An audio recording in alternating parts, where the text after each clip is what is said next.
Miho, I have to tell you something. Yeah? It's something that I've been thinking about telling you for a long time, but it was one of those things where I wasn't sure how, or when, because I didn't know how you'd take it. But then, after we all talked the other night, I realized that I should just say it anyway, because no matter what, I know I would regret it more later if I didn't. Who knows how many more chances I might get? So I thought about it. A lot. What the right words were. And I just couldn't figure it out. So I didn't prepare. I'm just saying this, somehow, and hoping. God, I'm actually saying this, aren't I? There's something I want you to know. Miho, I used to think that there was no way someone like you could exist. Someone who looks at the world like you do, and is honest about what you see. The good and the bad. And at the same time, someone who doesn't realize just how much she has to offer. Just how much she makes... You make people happy. But here you are. Maybe meeting you used up all my luck for the rest of my life. But here you are. And I love you. And I just couldn't keep not telling you that. In case maybe you love me too. I couldn't keep just hoping and wondering and not knowing. And now that I've said it, it feels so good to have out there. I love you, Miho. I love you. At first, I wasn't sure because everything seemed too perfect and unreal. I thought that I was just letting myself get carried away like I always do. A silly little daydream, but it's true. It makes me feel silly how much already. When I think of how utterly stupid it always sounded to me when reading about love at first sight. But how could it be anything else? I don't believe in coincidence, Miho. My life was changed the moment I saw you. I just didn't know it yet. Now I do. Now we both do. I love you, Miho. It's out there, and I can't take it back.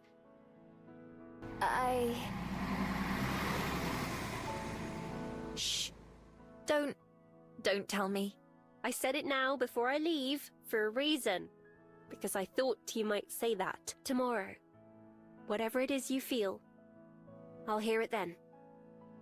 Well, that's it. All I have to say, I suppose.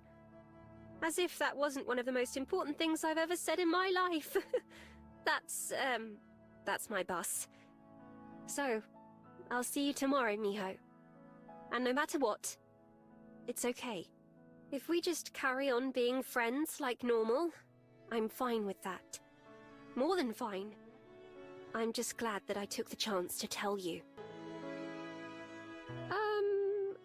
May I give you a goodbye hug? Yeah. Bye, Miho. Bye.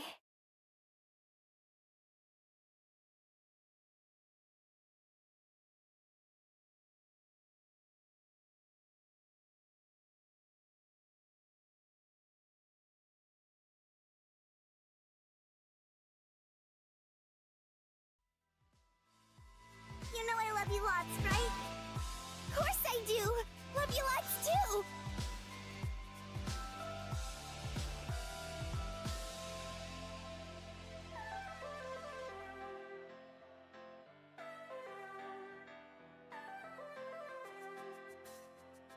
Good morning, Aspen! Good morn, Miho, to you.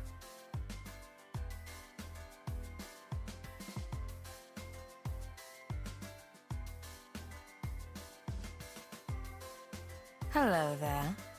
May I ask why you're sleeping on the floor?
Hi, Papaya! Sorry for the wait. I had to go run and do something real quick. And, yeah, we're back though. How are you doing? Hope you all are having a lovely, lovely Sunday. We're back with some more Eldtrich Academy. Provided, again, by the lovely people at... I keep putting the name of the studio, slash the people who gave the game to me, because my brain is utter shit. The people at Nightshade.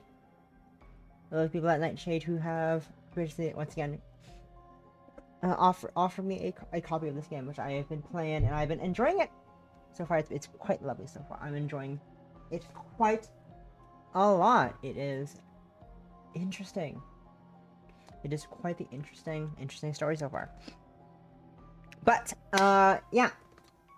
Last time we, what did we do last time exactly? Last time we contemplated whether or not our powers were actually good, or if they were, you know, slowly corrupting us, controlling our minds, because, you know, very normal things to worry about. During universe... I don't know how old these characters are. I've come to realize, I don't know how old these people are. Where are they in their academic life? High school? Is it a high school? Is it a college? It's an academy. What's an academy? I don't fucking know. I am what they call fucking dumb. I'm doing a lot of hand motions for some reason. You can't even see my hand motions. Anyways, offers the floor to you.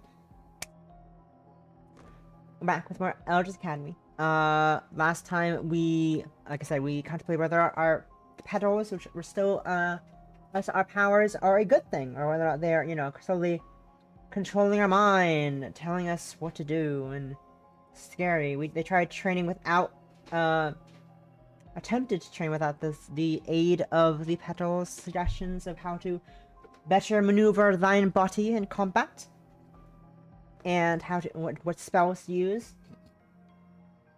It was a bizarre experience that they had, and they realized that they kind of suck at combat without the aid of the petal suggestions, and they're a bit concerning. They're a bit concerned about that, but they didn't have time to think about that because the next day, they realized they unlocked the friend. I think their friend. No, that was before.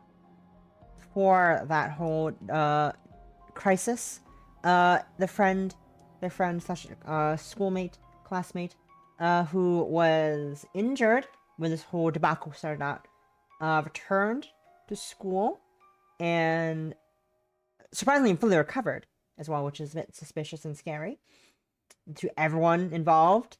It's a bit concerning, but she returned unscathed, kind of casually, you know. Told her this about the whole debacle about monsters and such, you know. Very smart thing to do, you know, it's supposed to be a hush-hush secret. Just gonna, you know, divulge all our secrets to our friends. I'm personally concerned about that, because that doesn't feel very smart. I know it's not for like, our classmates and such, but also, like, I'm not involved in this situation, but still, like, kind of, you know, a bit, you know, a bit, Anyways. The gang, what's the club called? I forgot what the call is. The gang of 4 have discovered the source of the monsters, this whole weird monster invading the academy thing, which is in the basement, hidden behind a locked door. It was a flower. Hi, Possum! How you doing? Welcome in. It was a flower that apparently is spawning, creating these creatures, these monsters, and they attempted last time to eliminate the flower, but they were stopped by a recreation of one of the previous pet owners, and their Kusanag. I forgot that weapon's called. I don't remember. And once they kind of defeated that apparition creature, they attempted to destroy the flower, but realized they couldn't hit it. And that was quite the point of concern and contention. And that's kind of where we left off last time, is that they realized that they don't actually properly know how to stop the problem. But surely they'll figure it out. Surely they can figure it out in this next 3.5 hours. We'll have to wait and see. But I also put some tea. It is hella hot. I got some tea with myself by my throat. And let's jump. I didn't get water, but we have tea, so it's fine. We have tea, it's fine. We should be good. We should be good. Let's see this.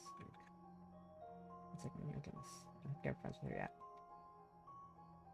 Yoink. Yoink. Yoink and that friend. Anyways. Let's hop in. And it also coincidentally, Nightshade / Draco. I keep forgetting the names of people and places. Jackal Dragon are participating in the Fall in Love Visual Novel Festival, which I am also. I'm taking part in a different way. I'm taking part in that I am covering some of the games next week. I'm covering some of the games next week, but they are taking part.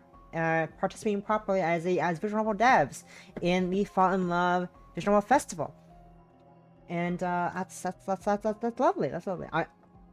When I got the email initially, I was like, I sure hope the email that played this game wasn't supposed to be during the Fall in Love Festival, because the email had nothing stating that. Yeah.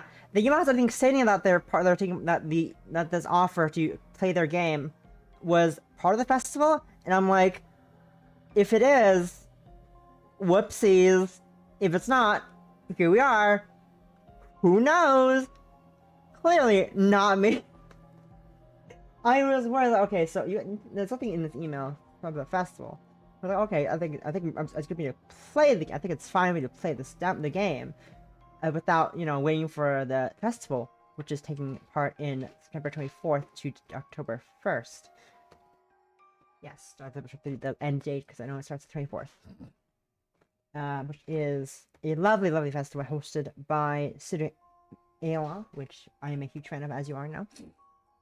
But yeah, when I got the email, I was like, I sure hope this isn't supposed to be covered during the festival week, because nothing in the email states that it should be covered in that week, so I'm just gonna play the game.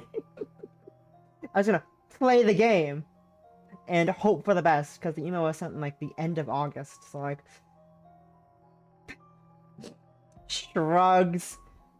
Yeah, nothing in the email says talks about the festival, so smiles.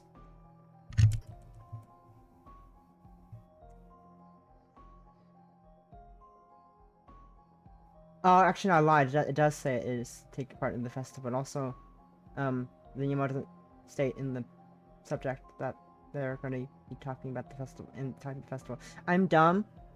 It's in bold, but also. Oh, wait. Oh well. Whoops. Whoopsies. I'm dumb. Anyways. Go check out their games. I've got to pin the message about checking out their game. I've got to send the message in to begin with, actually. I go grab that I have drafted in here. My giant fucking list of text messages that I have saved myself. Here is check out the game on Steam. Wishlist it. Check that out. Yeah, also check their other games. They have. I don't know if it's a sequel. Yes, it is. It does a direct continuation of the story. They have a sequel to this game called Eldtrich University, which is apparently it's NSFW. So a little spicy. they have a direct sequel to this game, which is Eldritch University, which is interesting. It's a thriller, as well as this thriller. Wiggle waggle, wiggle waggle. Okay, so there's after the events of this game. Anyways, I'm gonna start playing the game because I've been napping for about 10 minutes now, and we're not starting the game at all. Oh, that's hot water. That is hot as fuck. That is hot. Anyways, let us continue clapping my hand, apparently. 'Cause that's what I'm doing. Anyways, let me start up the game. And let me move the window a bit so I can make the picture better. Anyways, let's load the game. And we got to oh yeah, we had a little date with Kagami in her room. It was kind of cute. It was cute. Do we have the CG for it? Yep, there it is. We had a gaming date. We played video game in her room. Gaming in her room. Be gaming. But it is time to get back into the game. Let's load our game. And we left off in her room. We were gaming. We left off a little bit after the gaming session, if I remember correctly. Yeah. No. Yeah, I think we left off a bit at the end. No. We went to her room. She wanted to talk to us about something. And yeah, let us get on with it. I can't believe I'm not over the fact that I just glossed over. Like, I somehow glossed over the fact that they talked about the festival in the email, but also it's not like the proposal was for the festival. So, sweating profusely. I think it has an offhand comment saying, "Hey, we're also taking part in the visual festival." Just letting you know that's coming up. I was like, "Cool, hell yeah." I have a feeling that they got my information from the spreadsheet on the festival sign up because I signed up for the festival. Anyway, let's play the game and stop focusing on my past mistake, possibly. Smiley face. Anyway.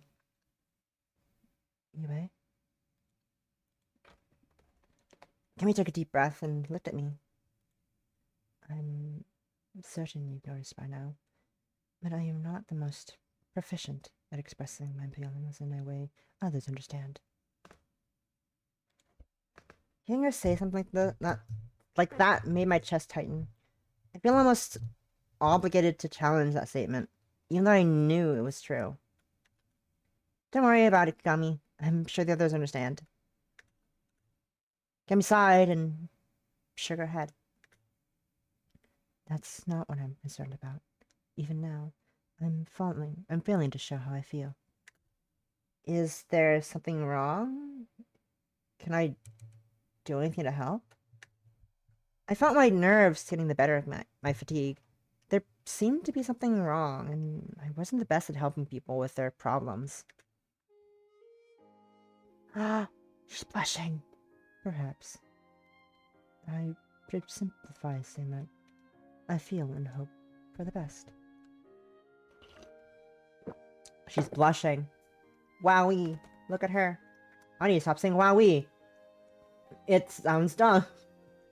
Wowee! I sound like a fucking child. I sound like a fucking child. Whoa! I can't quite understand how Kagami meant by that, but my heart started fluttering when Kagami stepped closer and took my hand in hers. Hand-holding? In my Yuri visual novel? Whoa! I almost said it again. Whoa! Can't believe it's scandalous! Yue, I feel an attraction towards you. I found myself wishing I was able to spend more time with you. If it's acceptable to you, I'd like you to be my girlfriend. My face got hot as I recognized that Kagami was confessing to me. I apologize for being so blunt at what should be a special moment. I simply don't wish to have any misunderstandings regarding my feelings. I gulped and tried to take a few breaths to calm my racing heart. It ain't working. It ain't fucking working, girl. Girl, it ain't fucking working. Kami's unflinching gaze made my heart difficult to calm down, like I said, see? So I cleared my throat and decided to force out my response. I'd be glad to go out with you. It's my girlfriend. Kami's usual dull eyes lit up almost instantly. A smile crept on her face. Look at her. She got highlights in her eyes. Wow. The power of gay makes your eyes highlight. Wow. It's fucking gay. Whoa! A kiss. Without warning, Emily stepped closer and pressed her lips against mine. Wow. This is gay. I backpedaled reflexively, but felt myself back into the wall. Woo. Hey yo, back against the wall? Wow. I guess we know who the top is. However, Kagami didn't back away from the kiss. He continued to kiss me, even as he held me against the wall. Looks at you. You wear your bottom show. An involuntary moan, Ayo, escaped my throat, and my heart pounded even harder. I closed my eyes and accepted the kiss, feeling heat and excitement pulse through my body. Oh, highlights are gone. Kami drew away for a moment to look at my face. I felt embarrassed when I opened my eyes to see her staring at me with a lustful look in her face. Whoa, whoa. However, a knock on the door ended an intense moment. Oh, Kami let me go and backed away. A hint of blush appearing on her face. I better answer the door. I nodded and stepped away from the wall, adjusting my glasses and an excuse to hide my face. Kami opened the door for the visitor, who turned out to be Akemi. Hey Kami! I wonder if you have a minute to look over something for me. What do you require? Akemi put a hand on her hip and opened her mouth to speak. When she noticed me, I turned away so she wouldn't see me blushing. But I doubt I turned in time. Akemi looked at Kami and then back to me, before nodding and smirking. Actually, I'll figure it out myself this time. I don't want to interrupt. Don't get too naughty. With a wink in my direction, Akemi let herself out of the room. Once Akemi was gone, Kami turned to face me with a frown. Her eyes were back to being dull and unreflective. I apologize. I shouldn't have surprised you with that kiss. My emotions get the better of me. My heart was finally starting to calm down. My chest tightened with something else. Sympathy, maybe? A foreign feeling for Yue. Sympathy. It's alright. I took a deep breath, trying not to think of how embarrassing this situation was. To be honest, I kinda liked it. Kami touched her head in curiosity for a moment, then nodded slowly. I'm glad it was not unpleasant for you. Still, I need to consider how I choose to express my feelings. Amy tugged at her scarf and looked away. May I have some time alone? I need to think. I nodded and tried to smile to reassure Kami. Alright, let me know when you're interested in a date. Kami nodded at me, and while she was still frowning, I felt as if she was less uncertain now.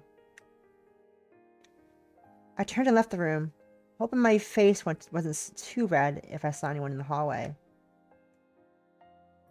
While I lay in my bed, in my pajamas, I thought back to Kagami's confession and the kiss we shared. Thinking about how Kagami was able to prove her affections to me, despite her self-admitted difficulty with emotions, made me feel happy. I touched my lips wondering how it felt to have Gummy's lips pressed against mine, against them. Pretty fucking good. I got excited to have Kagami as a girlfriend.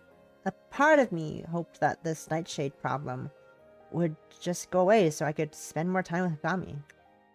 I slowly fell asleep, thinking silly thoughts like that, grateful for the distraction from the troubles of the past few weeks.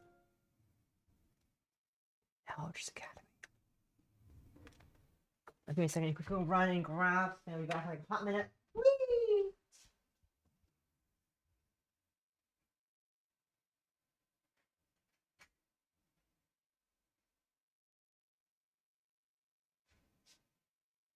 Whee! I'm back. Sorry about that. I had to go grab something from the kitchen, but we're back. And we are good to go. I'm still playing things as well for the birthday thing. That's next week. It's happening next week, by the way. Birthday fun event happening in less than a week, starting on the 26th at 9 p.m. EST. Exciting. Planning things. Big things planned. Big fun things planned. Also, the fests. My starting the coverage of the Fall in Love Visual Festival is also on the 26th. When am I starting coverage of the festival? That's a good question. I'm still finalizing my schedule for that week end, so I know when I'm doing one of them. I'm not sure if I'm going to do anything other than the scheduled time, or if I'm free, and if I have free time to do them. Anyways, that is for me to worry about, not you guys to know too much about. That's fine. Anyways, I felt cold. I looked around and felt fear gripped my chest. I was in the restricted building. I felt like I wasn't safe standing there, but I didn't know where to go. The sound of footsteps behind me nearly made me jump. I spun around to see who was approaching me. Anyway. Kami stepped towards me, her face hidden in shadow. I could barely make out the forms of Cho and Akami in the hallway behind her, their weapons in hand. We trusted you. That when we needed you most, you turned and left us to die. I tried to respond, but no sound came from my mouth. No, this is a nightmare. This is a nightmare! My favorite. Love them. That kind of treachery is excusable. Especially considering you claim to care for me. I don't understand. Why was Kami angry at me? Kami's knives appeared in her hand, and she motioned to the others. The three of them began walking towards me, their weapons ready. Kami twirled her knives in her hands as she got close. I apologize, Yuri. But you left me with no choice. Wait, stop! I sat up straight, sweat covering my body as I yelled into my room. It took a minute of heavy breathing to calm myself down and register that I had woken from a nightmare. Damn it. I forced myself to lie back down, taking deep breaths to steady myself. Imagery from the dream replayed in my mind, but I tried to force myself to forget it. I curled up into my blanket and shut my eyes tight, praying that I'd forget about the dream by morning. Probably didn't at all. Class went by quickly, even though I could barely concentrate from how tired I was. I was on my way back to my room when Gami tried to help me to pay me. When Gami happened to pass by. Anyway. Hey, Gami.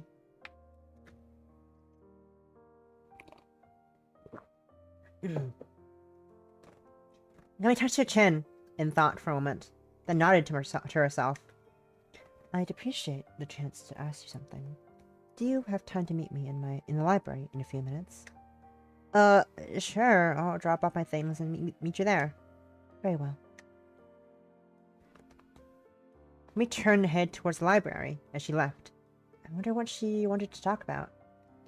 Gay things, I hope. I assume. I hope.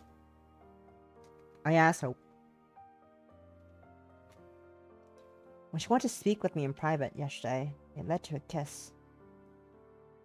I had my face heat up, but I shook my head to dispel the thoughts. She wouldn't ask me to meet her in a public place for that. Right? Unless. Alright, give me a second. Ow, my eyes. Oh, my eyes. These red glasses.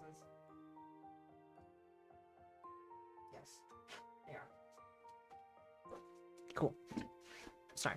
My eyes are hurting. We're fine. Don't worry about it. Don't worry about it. It's fine. It took me a few minutes to find Kagami in the library. When I found the corner reading table she was sitting at. I took a seat across from her. Sorry for the wait. Wasn't sure where you were. There's no trouble. I should have specified the location. Kagami clasped her hands in front of her, frowning. However, she said nothing. In the silence that followed, I caught my eyes wandering and mentally reprimanding myself. Even though we're dating now, it wasn't the time to admire her appearance. You're right. You wait. It's better than a day. Calm down. Plus, the crisis of monsters. The fuck? The fuck, Yue? Something awkward, I decided to break the silence. What do you want to ask me? Kami sighed and looked at me. There was a hint of light in her usual dull eyes, but it quickly faded away.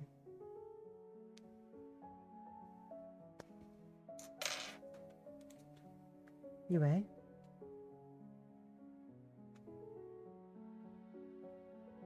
Kami took another breath, forcing herself to keep looking at me. Are you certain you're willing to be in a relationship with me? Nervousness tightened my chest. What do you mean? What I mean is... Kami lowered her head. Yue, you've known me for about a month now. And you know what I'm like. I'm not like Akami or Kazumi. I don't find it easy to show my affection. I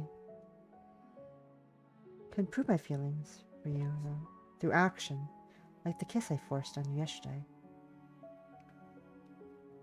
But most of the time, Kami sighed. I'm not good at expressing my feelings, Yue. If we start dating, I can't promise that I'll be as affectionate as someone else who could.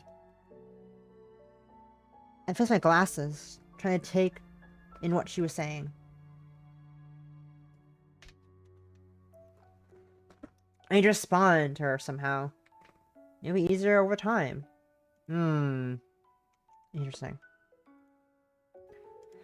Ooh, I understand, Kagami. Maybe it'll be easier. Maybe it'll get easier over time?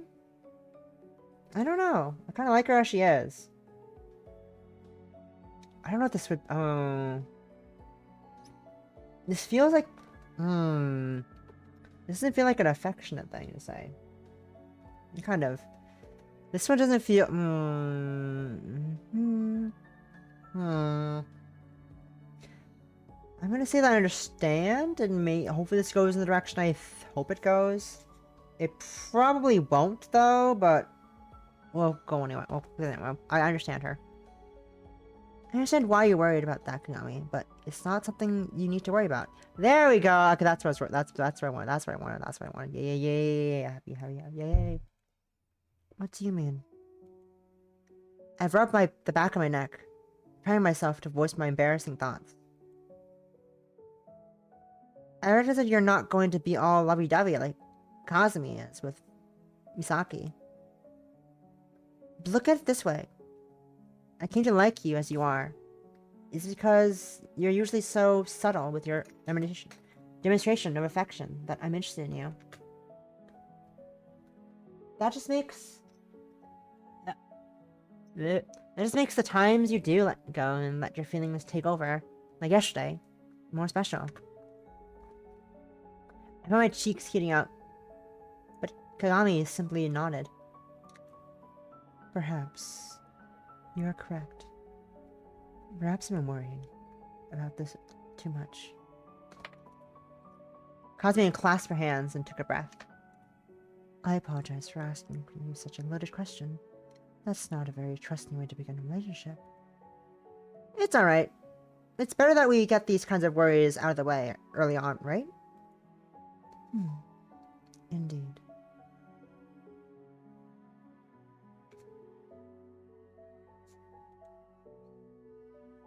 Then we stood up and nodded at me. I won't take any more of your time right now, Yue. I'll see you at the meeting. Alright. See you. Kami nodded again and left. I sat at the table for another few moments to collect my thoughts before standing and leaving myself. Yay! Okay. Yay! Emotional understanding and communication. My favorite. I love communication. It's good. Jeez. Once everyone had arrived at the club room, I sighed and looked around at everyone. I guess we'll just have to keep patrolling and hope we find something that might destroy the nightshade by accident. I'm sure it could be worse somehow. It could also be a lot better. Akumi put an arm around Cho, a smirk on her face. Visual teams? Sure. Let's get going.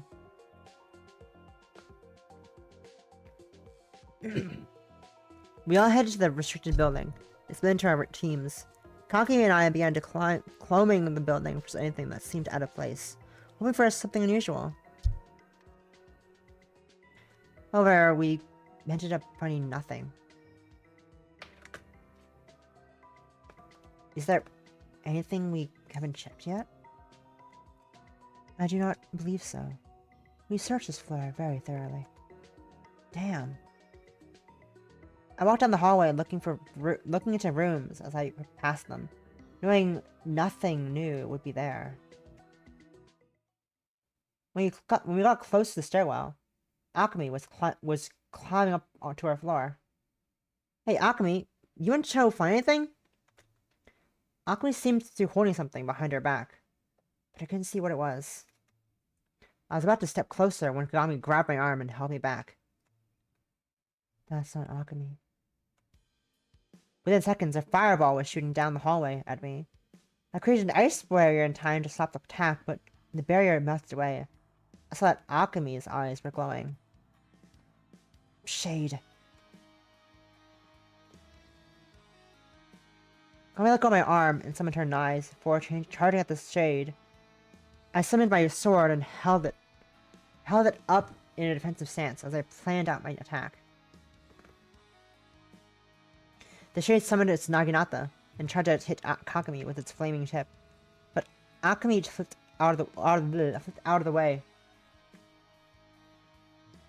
Kakami kept her distance from the shade after that, dodging out of the way with fire blasts.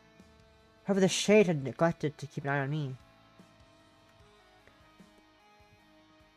I go to the floor beneath the shade with ice as it tried to step towards Kagami, and it quickly slipped and fell on its face. Aha, get fucked. Freezing the shade's limbs to the floor, I ran over to it and stabbed my sword into its back. Blackness escaped the shade as it faded away. I let the ice on the floor melt as Kagami approached. We need to tell the others about this. Indeed. We should find them immediately. We hurried downstairs to where Akami and Cho were searching and waved to get their attention. They seemed confused, judging by the nervous looks on her face. Did something happen? We have encountered an unpleasant development. That doesn't sound good. I shook my head. It's not. We just fought a shade that looked like you, except The only difference was that she had glowing eyes. Aquaman chose eyes wide at the news. No shadows or anything? That is correct.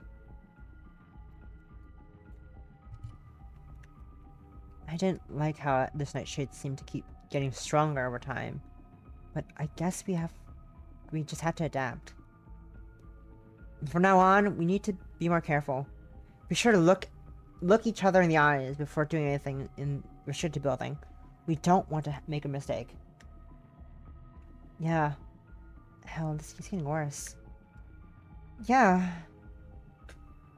I shrugged and not able to think of a better response. Let's call it a night.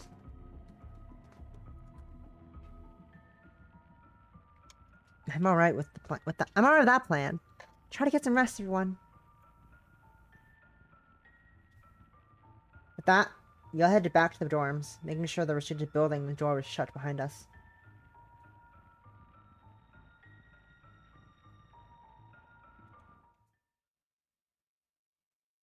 Eldtrich Academy.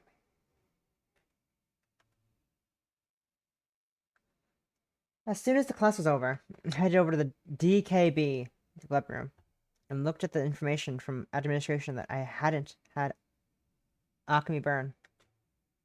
I sat at the table, started going through the newspaper clippings, hoping to find some sort of weakness that Shade might have in their articles.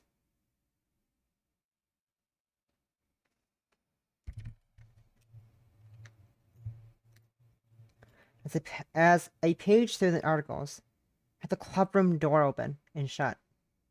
I looked up to see Kagami walking into the room. Are you reviewing the information we received? Yeah. There isn't much to use, though. That is unfortunate. Kagami took a seat next to me, and picked up one of the newspaper clippings. I wonder if the director knows any more than we do. Perhaps we are all in darkness around the nightshade. I sighed and leaned on the table. Their posture. When you put it that way, I'm not sure we'd be scared. I'm not sure what would be scarier. If the director is keeping us blind, or that she's just as confused as we are about this. It may be that we aren't capable of understanding how the nightshade works, or why it came to be. I've played horror games where there are secrets that can never be learned. I laid my head on the table, feeling the weight of its situation pressing down on me. Make it sound like it's all pointless. There was a silence. Then I felt Kagami's hand on my shoulder. I apologize, Yui. I went too far with voicing my thoughts. It's not that I believe we cannot succeed. I simply do not think that we are capable of discovering why this has happened in the first place. I slowly sat up and looked at Kagami. Despite the dullness in her eyes, I recognized a glint of concern in her gaze. Concern her gaze. The plural form of gay. Multiple gays. Wow. Multiple gays.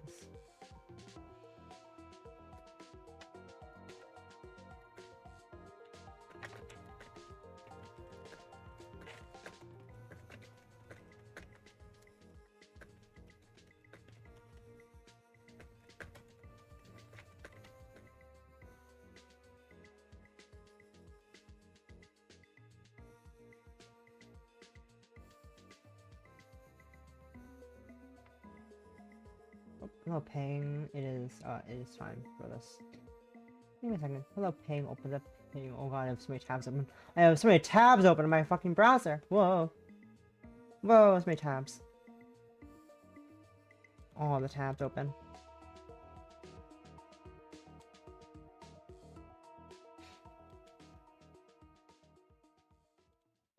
Anyway, sorry about that. You look fatigued, anyway. You should remember to rest as well as you can. As much as you can, even. As well and as much. Both of them are both things I'm concerned about. Both of those are very good advice, things I give you. It would be painful for me to lose you now. I nodded, slowly, trying to force a smile. Alright. Maybe I'll go take a nap or something. Kagami nodded. Kagami nodded and smiled at me. Then she stood up and began putting the newspaper articles back into the folder. I'll help you clean this up. I stood up and helped her put the articles away, then took the folder. Once we had cleaned up the table, we silently nodded and headed out of the clubroom.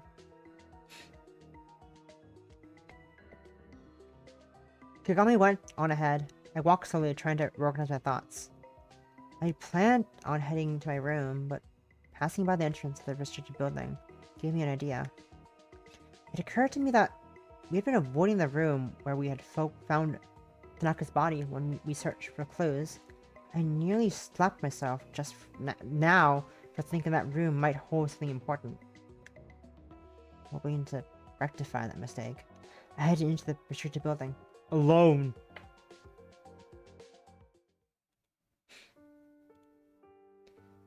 Within a few minutes, I was in Tanaka's room. Taking a few deep breaths to steady myself, I approached Tanaka's corpse. Sorry about this. I knelt down next to Tanaka's skeleton and put the folder aside. Then I started to move the skeleton over so that I could see what was beneath it.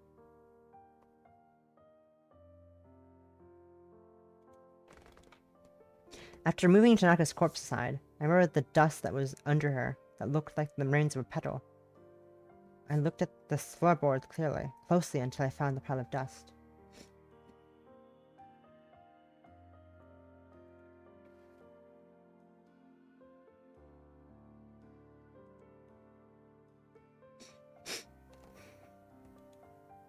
Maybe this will be important. Not having anything to hold the dust in, I scooped into the folder and decided to find a container when I got back to the club room. With that taken care of for the moment, I turned my attention to the corner where the corpse had laid. I noticed that one of the floorboards seemed loose, so I grabbed hold of it and pulled it back a bit. Underneath the floorboard was something that looked like a small book. Of course we would look at this. I looked at the book, but it stuck for a moment before I could pull it out. Returning the floorboard to its position, I opened the book to its front page. Let's have a look. Written on the inside cover was the name Chitose Tanaka. Skimming over the first few pages, the book looked like a journal, or diary of some sort. Perfect. The others need to see this. I closed the book and checked my phone. It was starting to get late. Taking one last look at Tanaka's corpse, I bowed my head in apology for taking her diary. I'm sorry, Tanaka. I carefully grabbed the folder with its suspicious dust and headed back to the club room, determined to share my findings with the others.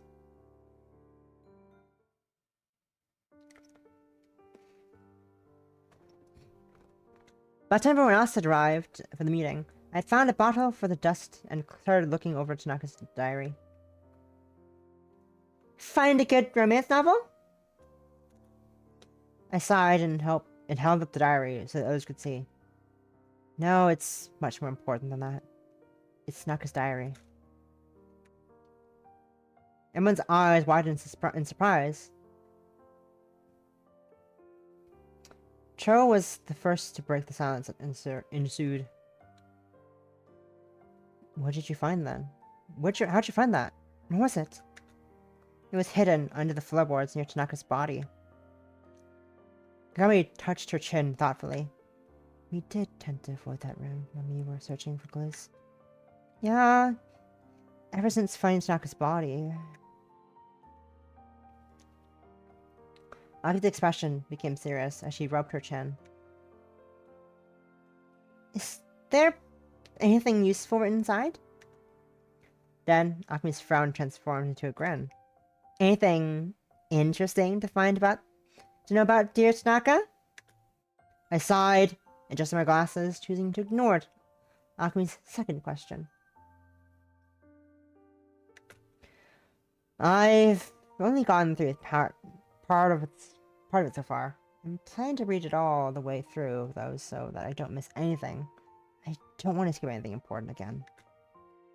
I think I'm getting close to the important stuff, though. The dates are coming closer to the dates mentioned in some of the old newspaper articles. Can you help looking it over? Maybe. But for tonight, we need to patrol the restricted building. We can't have shades that look like us getting into the main buildings. Everyone nodded. I was looking over to Kagami, so we could head out. But Akumi cleared her throat and stopped me. Before we head out, Cho and I have an important announcement. Cho's eyes went wide and her cheeks turned red. Am I doing it right now? No sense hiding it, right? Aki put her arm around Cho and planted a kiss on her cheek. As of today, Cho and I are officially girlfriends. Way! Gay! Yay, the gays. The gays.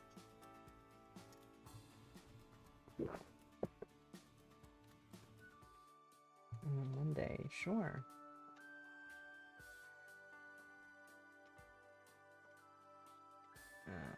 How long is it for the blue question? Not sure how long. As for today, Cho and I are officially girlfriends. Gami looked at me, and it took her a blank glance as an expression of surprise. I adjusted my glasses. Cho, you're going to need to clarify this for me. It's hard to tell when she's joking. Cho's cheeks were bright red now, but she nodded slowly. It's true. We're dating?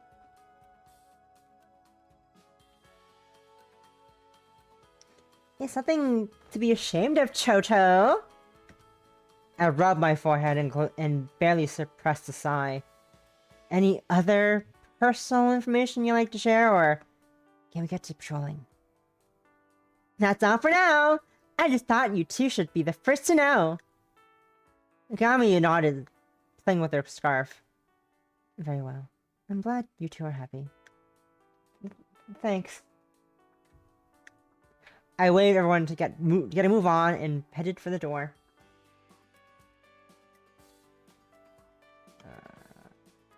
Okay, okay.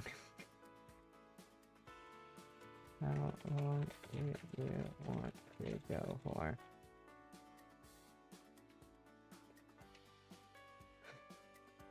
You'll read it, edit, look, thread, sheet. I am currently streaming. I am currently live. I am currently streaming, and I'm talking to you as I'm streaming because I'm silly like that. Lol. I didn't hit that actually to the person. I didn't hit the person I was talking to in Discord. I don't know. I just said it to y'all. I heard everyone to get a move on and headed for the door. That's enough for now. We got a job to do. Gami and I walked down the hallways of the restricted building, our weapons in hand.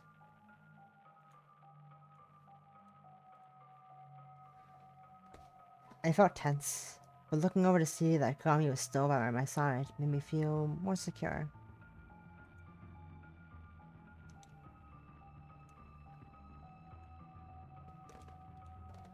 The hallway was too quiet for my liking, so I started poking open doors with my sword to see if anything was hiding in the bedrooms. Whoop! Whoop! Whoop! Open up. Hello? Hello? Hello? While I was opening one of the doors, Gami grabbed my shoulder and spun me to face the way we had come from. I spotted a shade. It appears to have chose abilities. Wrong voice. I spotted a shade. It appears to have chose abilities.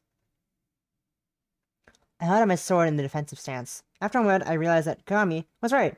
Cho was walking towards us with her sword in hand, but her eyes were glowing. I'm going the defensive and distract it. Just see if you can sneak around it. Sneak around behind it. Very well.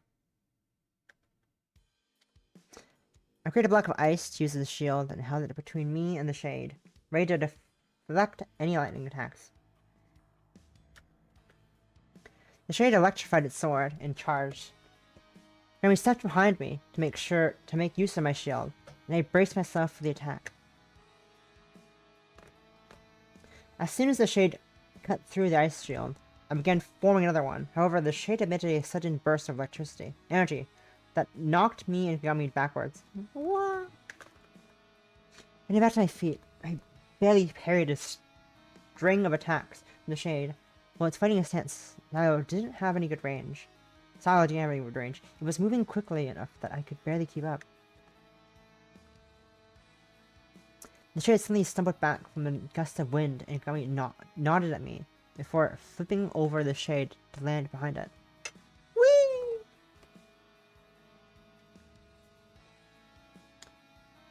Seeing that it was flanked, the shade tried to fend off Kagami with the sword, but it shot a stream of electricity at me.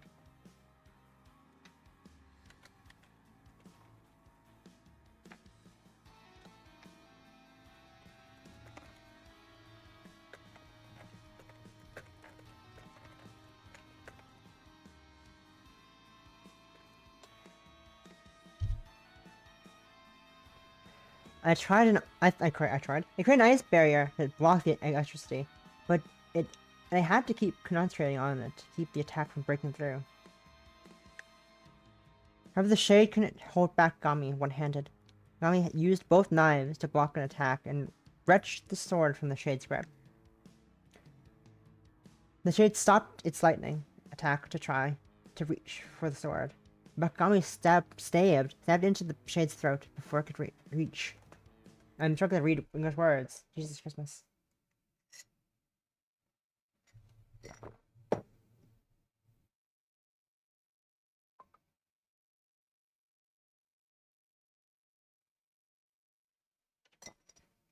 Black mist swirled around us as the shade and its weapon dissipated. I allowed my barrier to melt and took a deep breath. Took a deep breath. Good work. You performed splendidly as well. We allowed our weapons to revert to petals and took a moment to catch our breaths.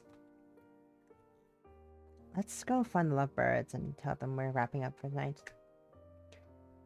Gummy nodded, but didn't respond to my sarcastic comment. We all met up near the entrance to the restricted building. After making sure nothing else attacked, we headed back to our rooms.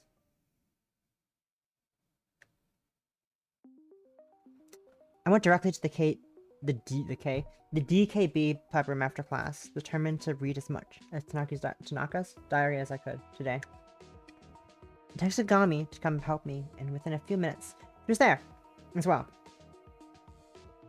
We decided to take turns reading as we couldn't miss anything. While Gami started reading through the diary, I picked up the bottle with dust I had found near Tanaka's body and examined it. I was certain it had once been a petal like our own, but it was difficult to tell in its current state. I sighed and put the bottle back down. For now, I had to focus on the diary.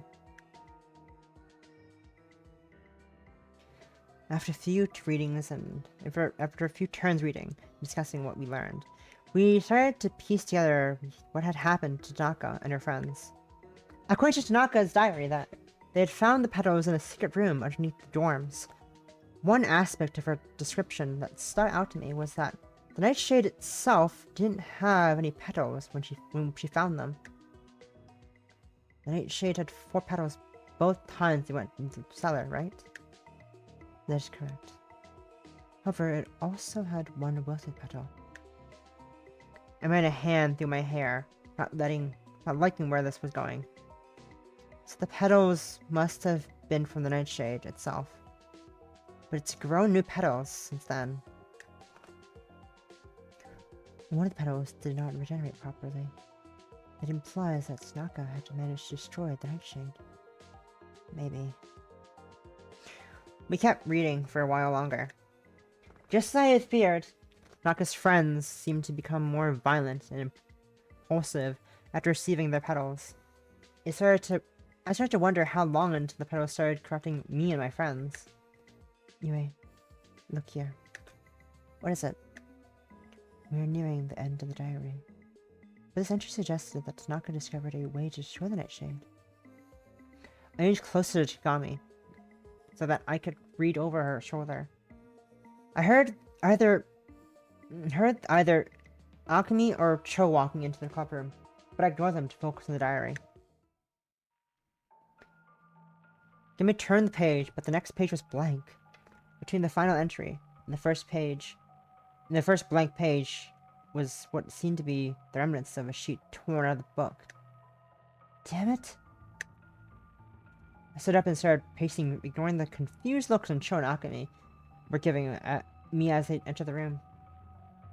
The one thing that might have been a clue, and the page is missing! Alchemy frowned and she looked over to where Kagami was sitting. There's nothing useful? Of course not! Why would it be that easy? Everything points to the nightshade and our petals being one and the same. We don't know how to deal with either of them. And if that wasn't enough, the monsters looked almost exactly like us. It's only a matter of time before we slip up and make a mistake.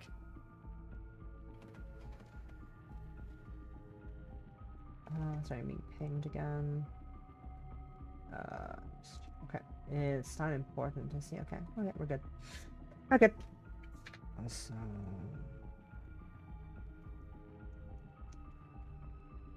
checking...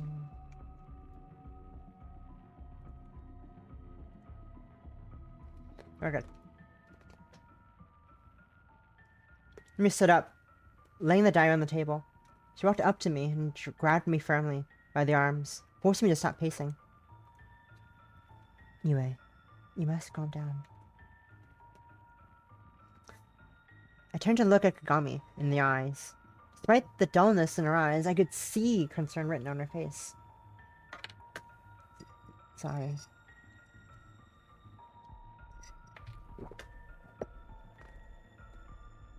Kagami frowned, letting go of my arms. If we cannot find the missing page to the diary, we will just have to discover what Kagami found on her own. Cho nodded, stepping closer. Yeah, if she could figure it out on her own, I'm sure we'll be able to find out each other. I nodded, reluctantly embarrassed by my outburst now. Oopsie. For now, I think I need a break. I adjusted my glasses and began heading for the door.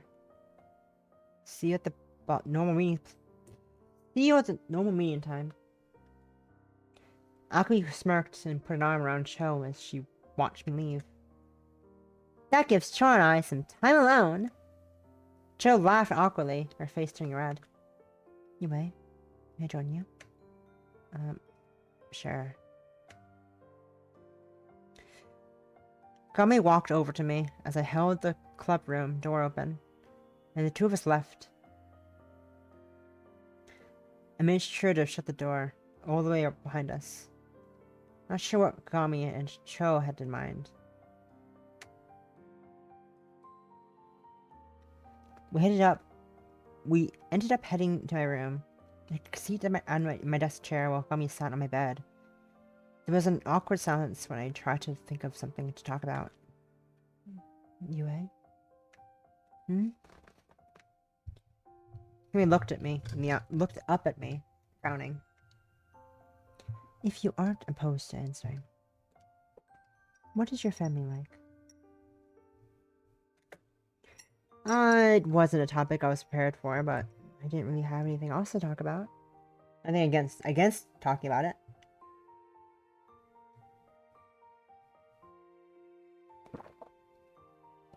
Because I just spilled tea on my. I spilled a bit of tea on myself. Whoopsies. Whoopsie daisies are fun though. And that's my tea done. That's all my tea drink. Whoopsies. Whoops. Oh well. I'm saying whoopsies as if it's a really bad thing. Hydration. Important. Well, let's see. My dad is pretty laid back for the moment, for the most part. He can get really into games or movies and stuff like that sometimes, but he usually doesn't expect me to share his interests. On the other hand, my mother is a bit obsessive. Basically, being within a few hundred meters of her is a hazard. She finds something she thinks would make a good cosplay. Cosplay mom! Cosplay mom! Do you have any siblings? No, I'm an only child. I see. So then. So down there. Gummy looked away, her frown deepening. Do you like your family? I wasn't sure how to answer a question like that. I rubbed the back of my neck as I tried to think. I suppose... Though I wish my mom was less annoying. Why do you ask? What's your family like? Gami turned back to face me again. Her gaze seemed distant. My family is not like me. Gami tugged at her scarf with one hand. My parents are good with people, with understanding emotions and social cues. My sister. Gami frowned, lowering her head. If you knew my older sister, you'd almost certainly prefer her company to mine. This felt like a touchy subject. I felt nervous as I tried to think of what to say. Why do you say that? My sister is easier to talk to. She enjoys the company of other people, and everyone else seems to have fun when they're with her. While my sister makes friends easily, well, you know what I'm like. My personality can make me seem distant, which makes some people uncomfortable. How should I respond to something like that? How are you two so different? I'm still picky over her.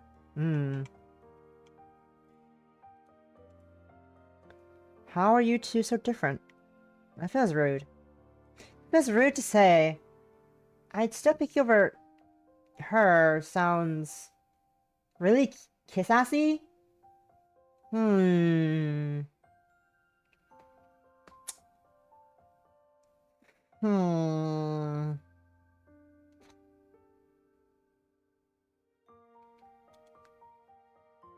need to put an end to this line of thinking, even if it was embarrassing for me. Maybe other people prefer your sister's company to yours. But that's not how I feel. I'm dating you, not your sister. Whatever her virtues are, they aren't relevant to in how I feel about you. Ah, lights back in her eyes. She's happy. Look at her. Yay! Kami seemed to be confused at where I decided to take the conversation. But after a moment, her eyes lit up. I apologize. It was foolish for me to assume you prefer that it's someone you hadn't met. With my cheeks heating up, I had to look away to hide my blush. It's fine. Kami stood up from the bed and stepped over to me.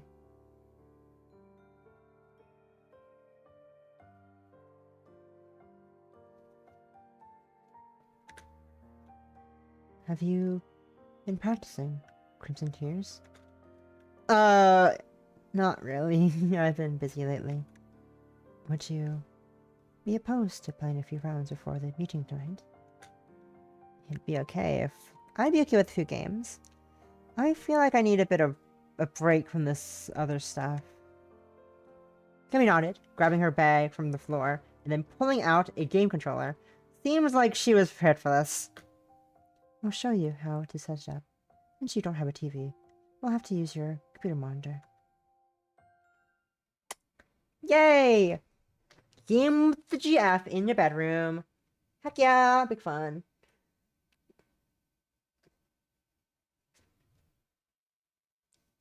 Big fun. We do love gaming with girlfriends. I used to do that when I wasn't single. Good day, the good old days, the good old days. Anyways, with that silly thing said out, I'm gonna quickly go save the game. I'm gonna quickly go refill my water bottle and also throw away the old tea bag that's been used twice. I'll be back in a minute. Also dehydrate as well while I'm doing that. BRB! BRB, guys!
And I'm back. Sorry about that.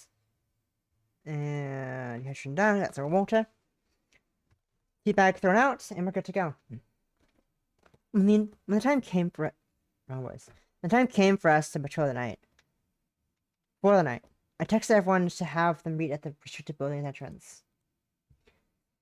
Kagami and I decided to check the upper floors while Akemi and Cho watched the first floor. After we split up, I summoned my sword and held it at the ready. Things were quiet during our quick search through the third floor, but it ended up making me even more nervous when we began checking the second floor. I'd occasionally open the bedroom doors to check inside, making sure nothing was behind them. But everywhere we checked was empty. The sound of a fight echoed up from the stairwell we were passing, and I waved to let Kagami get Kagami's attention. Sounds like the others are fighting downstairs. Let's go help them. Kagami nodded, and we both headed towards the stairwell. Kagami was taking the first steps down the stairs when I heard something hit the floor behind me. I stumbled behind to face the sound. Before I could react, the shade that had snuck up on me knocked me off balance with a gust of wind. I tried to hold my sword or call for Kagami, but I couldn't manage either before toppling to the floor. Yue? The shade, almost identical to Kagami in appearance, lunged at the for the final strike. At the last second, Kagami's form dashed in front of me and blocked the attack. Knowing to waste the opportunity Kagami gave me, I pushed myself to my feet. I think Kagami and her shade were nearly matched at the moment. I decided to try to give Kagami an advantage. Kagami, watch my steps. Watch your steps. I'm going to try something. I made sure I knew which Kagami was which was the shade, then froze the floor underneath the shade to make it slippery. I then charged at the shade, and then turned to the shade, painting a slash across its torso, as I had hoped. The shade tried to spin out of the way of the attack. Having not taken the frozen floor into account, the shade nearly tripped as it lost its balance. It regained itself quickly, but not before the damage had been done. Exploiting the opening, Kagami stepped in and stabbed the shade in the belly. She pulled the shade towards her and planted her other knife in the shade's throat. The shade fell to the floor, disappearing into a black mist as it fell.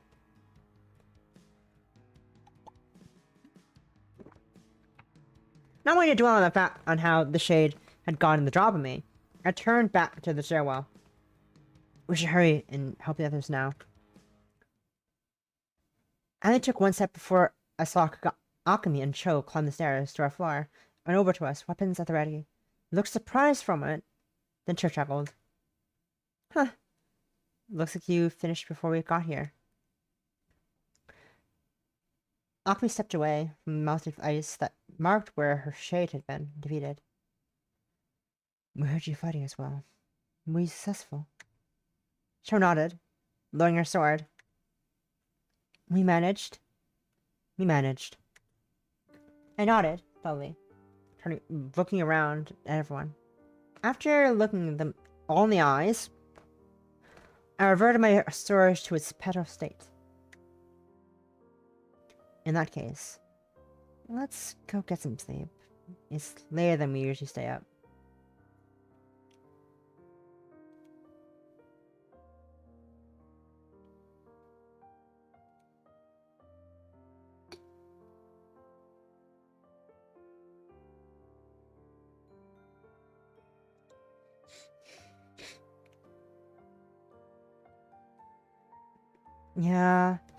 Yeah. Sleep sounds good about now. With everyone in agreement with that plan, we headed back to the dorms for the night. I shivered from the cold as I walked down the hallway. I couldn't remember how I got there, but it seemed to be in the restricted building. Leaning against the wall, to save myself, I looked around in search for a clue that might explain the situation. Footsteps echoed from behind me, and I spun around to face the sound. Yue. 3 figures were standing behind me. 2 of them were cloaked in shadow. Even in the darkness, I could recognize Kagami in front of the group. Kagami's knives were in her hands. She was walking towards me, her face hidden in the darkness. I was certain that at least you protected me. I tried to open my mouth to ask Kagami what was going on, but no words would come. I suppose I was wrong to have trusted you. Kagami raised her knives into the fighting stance. The others were right. You do need to be eliminated. I forced my legs to move, despite being stiff from fear. I turned and started running somehow, feeling as if reasoning with Kagami was impossible.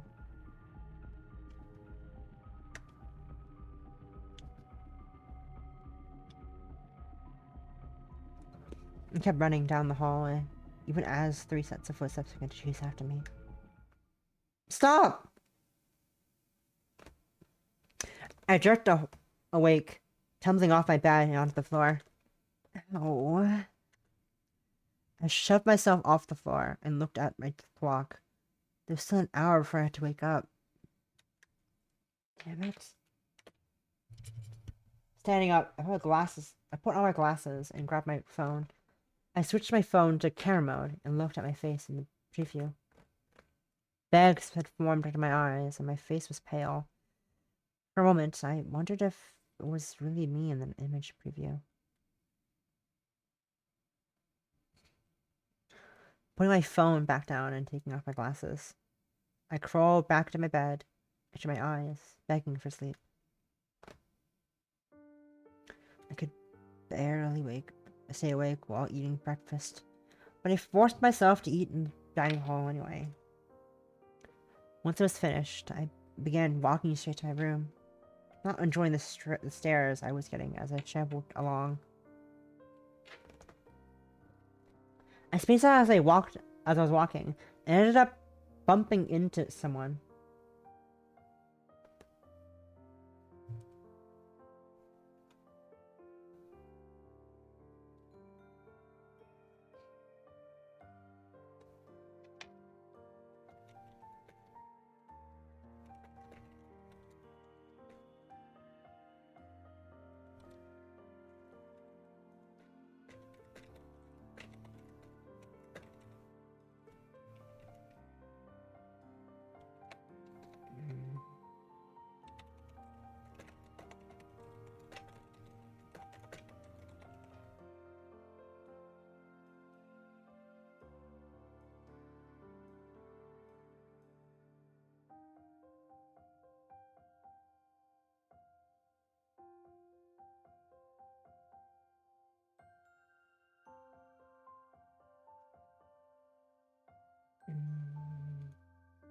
My phone just vibrated. What's this for? Important? No. Okay, we're good. Let's check something real quick. Anything important happening there? It's not. We're good. We're good to go. Sorry.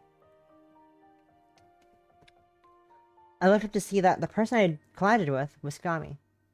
Well, she probably didn't look as bad as me. There was bags in her eyes, and it was clear she hadn't slept properly. Do you need help returning to your room, Yue? Sure. I answer without thinking too out of it to consider the question. Kagami simply nodded and grabbed me by the shoulder, guiding me along. Eventually, Kagami had helped me into my room. I immediately fell on my bed, exhausted. Kagami lingered in my room, frowning at me. You should rest for the remainder of the day, Yue. You're in no condition to accomplish anything. I sighed, giving a half nod. You're right. I'm way too tired. Kagami took out her phone and started texting someone. I'll notify the others about your condition. For now, you should rest. We turned to leave after sending the text, but I felt anxious and sat up my bed when she opened the door. Yummy. She turned to face me, confused frown on her face. You, don't have to leave just yet. I felt awkward saying something like that, but Yami simply nodded and closed the door, walking back and sitting next to me. We sat there in silence for a few minutes. I was trying to think of what to say when Yami turned to look at me. Anyway, have you been having nightmares lately? I thought something felt dry. I wasn't trying to respond.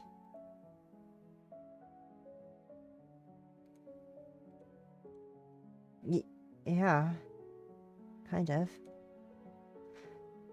Kami nodded. She began tugging at her scarf. I had a nightmare last night. Boy tried to kill me. What? This had to be something with the Nightshade's doing. We can both happen to have the same kind of nightmare at the same time. Well, I recognize that it is probably a trick conceived by the Nightshade to divide us. The nightmare still worries me.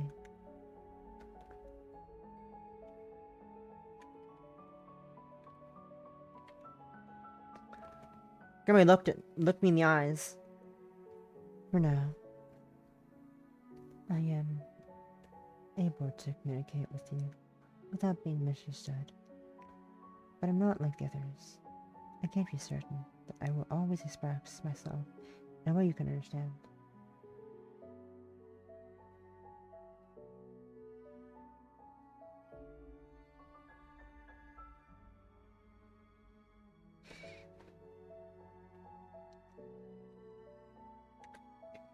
Communication is essential for a romantic relationship. I don't wish to cause you pain or heartbreak, because I am incapable of expressing my feelings properly. I felt a headache beginning to pulse my brain. There was more stress than I was ready for today.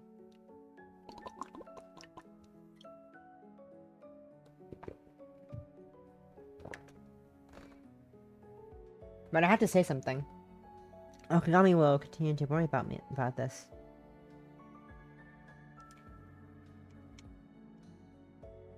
We're saving again. More saves. I'll be patient. Yami, you don't have to worry about this so much. There may be misunderstandings over time, but we both have to work to fix that. It's not your obligation to. It's not your obligation alone. I can't promise I'll be perfect, but I'll try my best to be patient. That's the only way we'll be able to maintain our relationship in the long run. I felt a little surprised that I managed to express that sentiment so clearly, despite my headache and fatigue. When it fully registered, I felt my cheeks heat up with embarrassment. I tried to meet Kami's gaze, but it felt embarrassing to look at her after what she had said. You have a point. I'm pleased that you're willing to go through that much effort.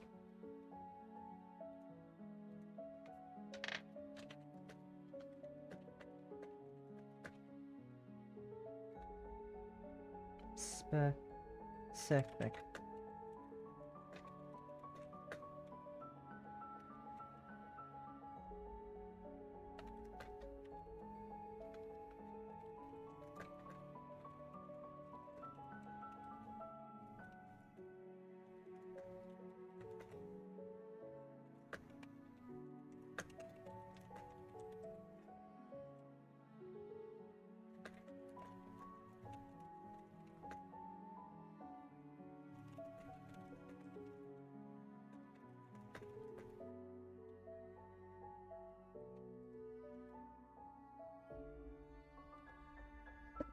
You have a point. I'm pleased that you're willing to go through that much effort for me.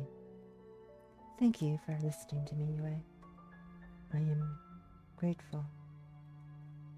Do you wish to discuss your nightmare as well? I shook my head, rubbing the back of my neck.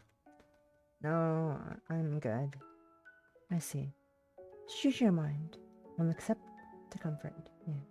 I will attempt to comfort you, but I do not wish to intrude. Thanks for the thought. We continued to sit on the bed, neither of us coming up with anything more to say. After a few minutes, Gummy reached over and put her arm around me. I felt my face get warm, but I didn't want to say anything. I suddenly felt that if I expressed my surprise, Gummy might pull away. We stayed like that for a long time, not saying anything, but after a while, Gummy frowned and let go, standing up. I should allow myself to rest. I shall allow you to rest. I hope you feel better tomorrow, Yue. Yeah, me too. Gummy nodded. While she was still frowning, I thought I could sense her concern for me in the way she looked at me. She turned and left the room, closing the door behind her. I decided to sleep early so I could get ready for bed and put my pedal and glasses on the desk. I sighed as I laid down on my bed, wondering if I'd have another nightmare tonight. This needs to end soon.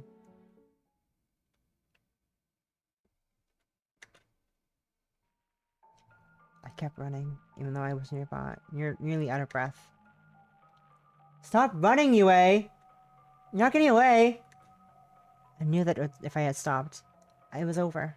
I kept running, kept moving, even though it was painful to do so. It is in your best interest to stop now, and it's a quick death. Yeah! You earned this!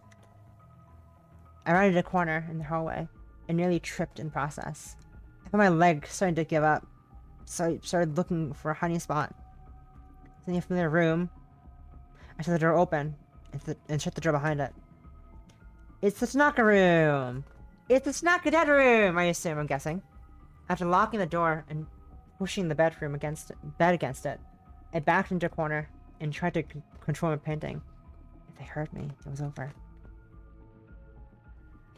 She must have gone into one of these rooms. Gummy, take that side. Alchemy, take the other. I'll make sure she can't flee. My heart sank as I heard footsteps outside, and the sound of the doors being flung open. It's only a matter of time before they found me now. Reaching down, I felt something hard and smooth. I looked down to see a petal lying next to me, a book beside it. After throwing the book aside to grab the petal, I tried to stand. My legs wouldn't listen to me, and I collapsed into a heap on the floor. This was locked! I'm at the hinges! Kagami, get ready! We've trapped her now. I felt my body enveloped in a chill, despite the sight of the hinges turning into melted petals of metal. After the hinges were gone, Alchemy shoved the door in, moving the bed as well. Found her! I shut my eyes and clenched my fists, praying for a miracle. A crackling sound seemed to echo in my mind. I felt the petal crumble in my hand, and everything went silent. Slowly, I opened my eyes. Cho, Alchemy, and Kagami were gone. I lifted my hands and opened my fists. The hand with the petal is now held only dust. I never let the dust fall to the floor, where I saw a loose floorboard. Feeling compelled to search under the floorboard, I pulled it up to find a sheet of paper. It seemed to have been torn out of the book of some kind. Someone else's hand reached into the gap and pulled the paper out. I looked up to see a girl. It looked just like the first shade we had fought. Find it. Then you'll know what to do. She handed the paper over to me. As I reached for it, the world went white.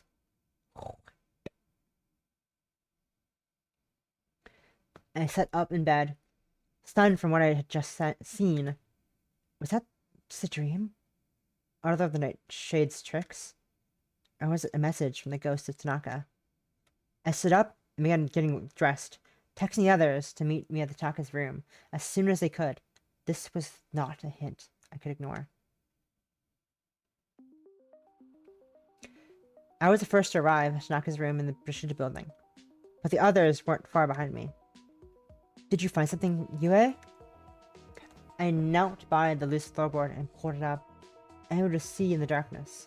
I reached in and felt around. As I expected. I felt a sheet of paper caught between some pieces of wood. After carefully pulling it out, I held it so everyone could see. If I'm right, this is the last page of Tanaka's diary. Akemi and Cho seemed surprised by this revelation. How'd you know it was there? Anyway, this is where you found the diary, correct? It is. Cho and Akemi nodded, but they didn't seem to be convinced that it made perfect sense. And I didn't want to mention the dream right now, when other things were at stake. I turned the page around and started reading from it. I discovered the Nightshade's weakness. The petals that contained its power became destroyed, weakening the Nightshade itself. However, it seems the petals are only brittle when in the presence of Nightshade, because I remember trying to crush a petal once before. The last entry is written in a scrawl, so I'm not sure if this is right, but I tried to convince the others to destroy the petals. They attacked me. Someone please stop them. I folded the paper and put it in my pocket. I looked up to the others. They seemed to be a bit surprised, but also relieved. This has to be it. We have to break our petals in that cellar with the Nightshade, and it's all over. Keep in mind that it may summon a shade to defend itself, Cho. I pulled out my petal and summoned my sword. If it does that, we'll just kill the shade before we finish it off. Writing this today. Akemi pumped her fist, smiling. That's right! We're gonna get payback for what it did! I can read and talk like a normal human being! Totally! I motioned for the others to follow me, and headed out of the room. Let's go. Nightshade won't live to see another day. Excuse me.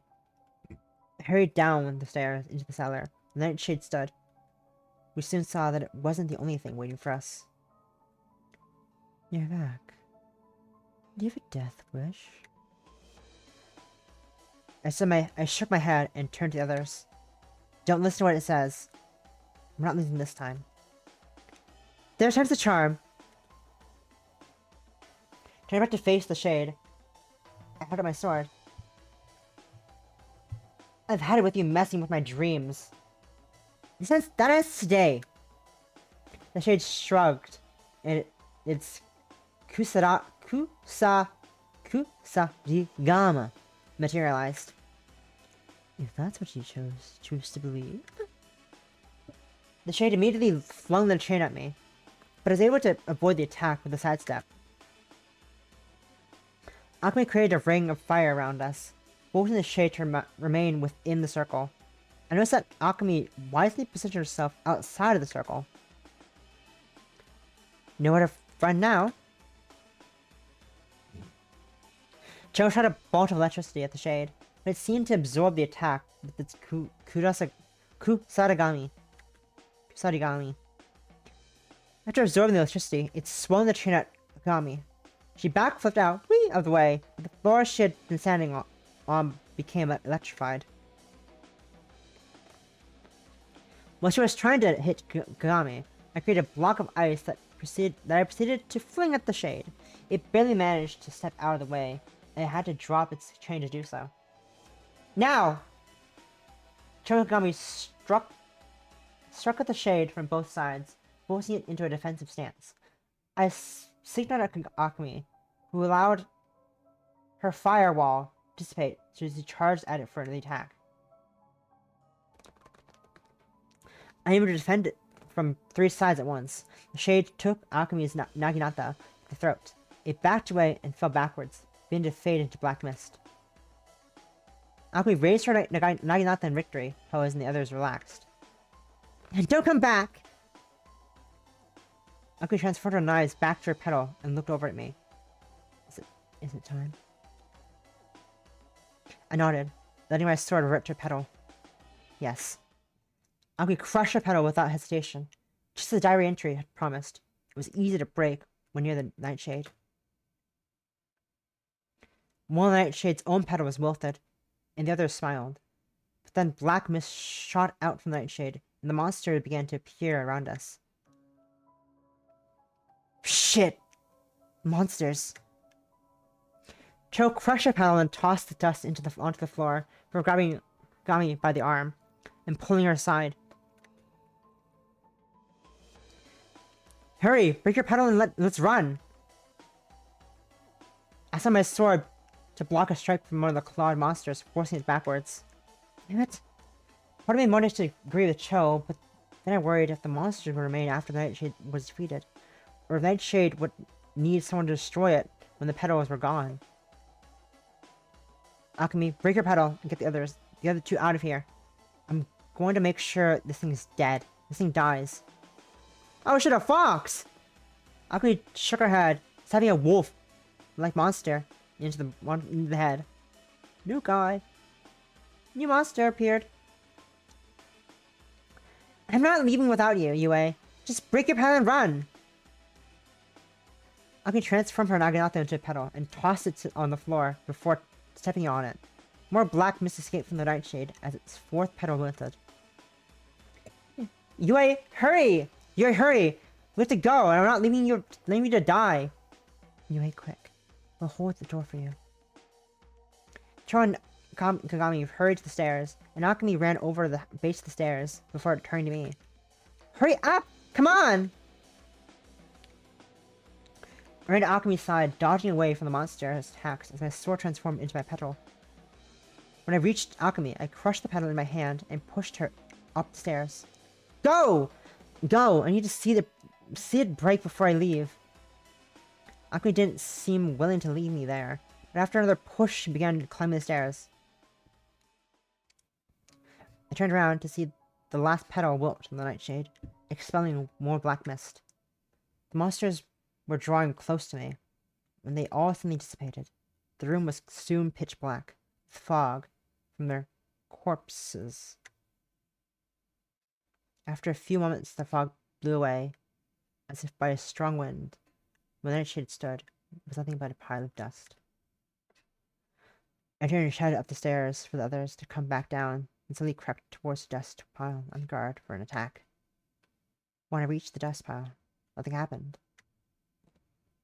The others joined me. We all looked at the dust pile that was once the monster that tried to ruin our lives.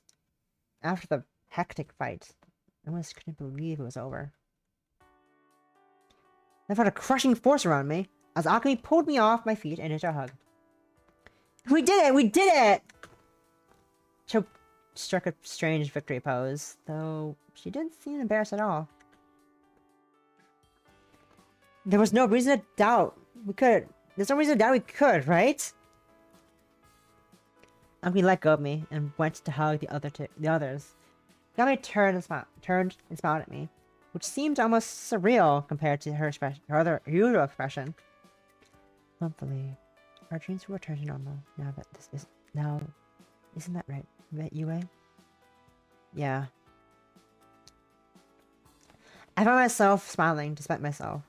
The weight of what just happened was finally getting through to me. Cho motioned us over to her as she turned for the stairs.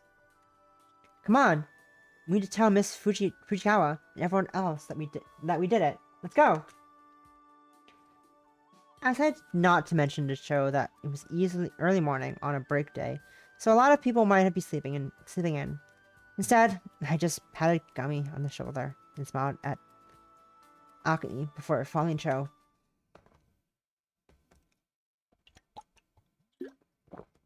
2 weeks later.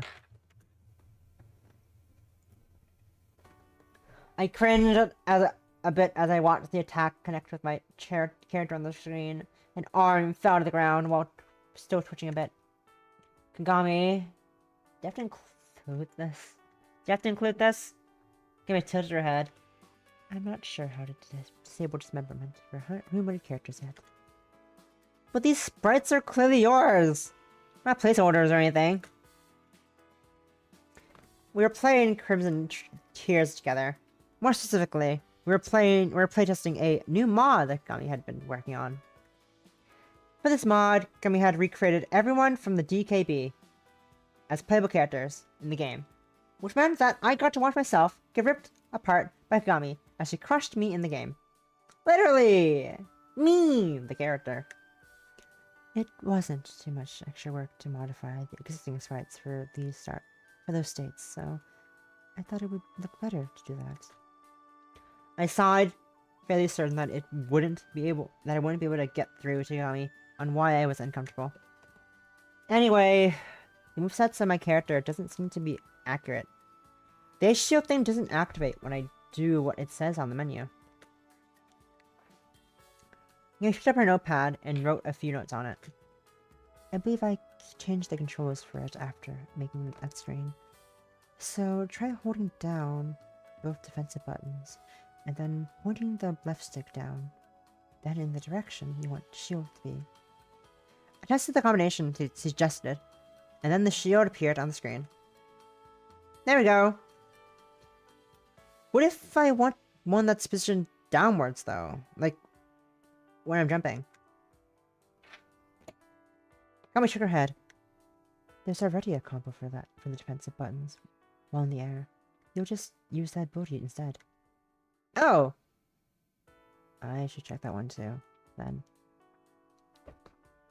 We continued playing around with the game mod, taking notes as we found bugs. Hearing a knock on the door, I paused the game to go see who it was. When I opened the door, waiting outside Kagami's room, was Miss Fujikawa. Hello, Ishikawa? Ishikami? Miss Fujikawa? She handed me an envelope, frowning. I was told this is for you and your friends. This is for you, and your friends said you might be here. I took the envelope, looking it over for a name. I suspect it's from director Koki. My eyes went wide at their statement, but I couldn't think of a response. Thanks. Miss Fujikawa nodded, turning to leave. I'll let you go. Goodbye. I closed the door, turning back into the room as I opened the letter. What manner of message is it? Let's find out. I took a seat next to Gami and began to read the letter. Yue Ishikami, I believe thanks is in order for your service to school. You and your classmate Cho Fukuda Alchemy Miyazaki and Kagami Nakayama managed to destroy the Nightshade, a task that has been trusted to me for many years.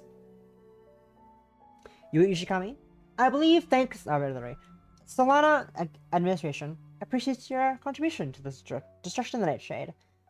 But I'm afraid I must ask you to speak as little about the Nightshade as possible. Even with the apparent destruction, it is a secret and potential threat that must not become widely known.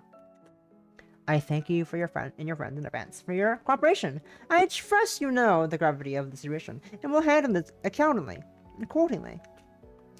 Signed, Director Miyuki Kouki. Solana Administration. I can read English words good. Yep, totally. I can read words good. That's why y'all watch me. Totally. Not falling to my chest upon reading those words. The Nightshade may be gone, but I can't let anyone else know that the Nightshade had ever existed. I recall the article in the newspaper thing that administration gave us, and how little information was actually given about why those scrolls disappeared. I suppose we'll just have to keep quiet about the Nightshade. It's unlikely it would come up in most conversation.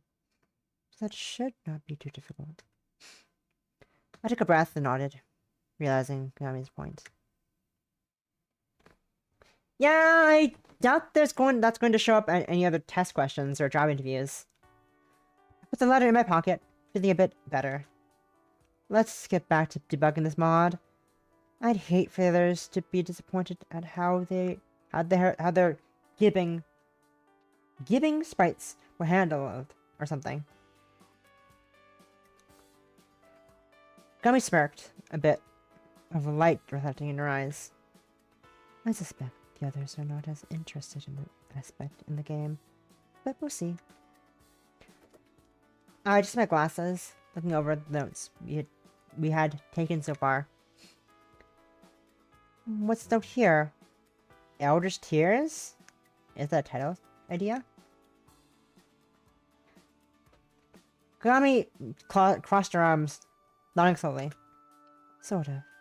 I'm also considering making something easier for the others to get into, like a beat-em-up or an RPG, or maybe a visual novel about our adventures. But it'd be part of the Crimson Tears universe or something. That's the plan for now, yes. Sounds interesting. Let me know if that goes anywhere. Gary nodded, a smile forming on her face. As you wish. I put it back to the TV screen. Well, we've still got stuff to do. Let's get back to it. Hardcore gamer, complete the game while dating Kagami. Yay! Game beat. Let's flip through the credits. Game Nightshade written and writing and designed by John Coley. Character design and by Holly Moore. Bye. Character and teacher illustration. Extra illustrations. Dafinistring. Hoto. Emi Homot. Misaki. Margaret Chilak. BGM. Jade Vader. Design. Art.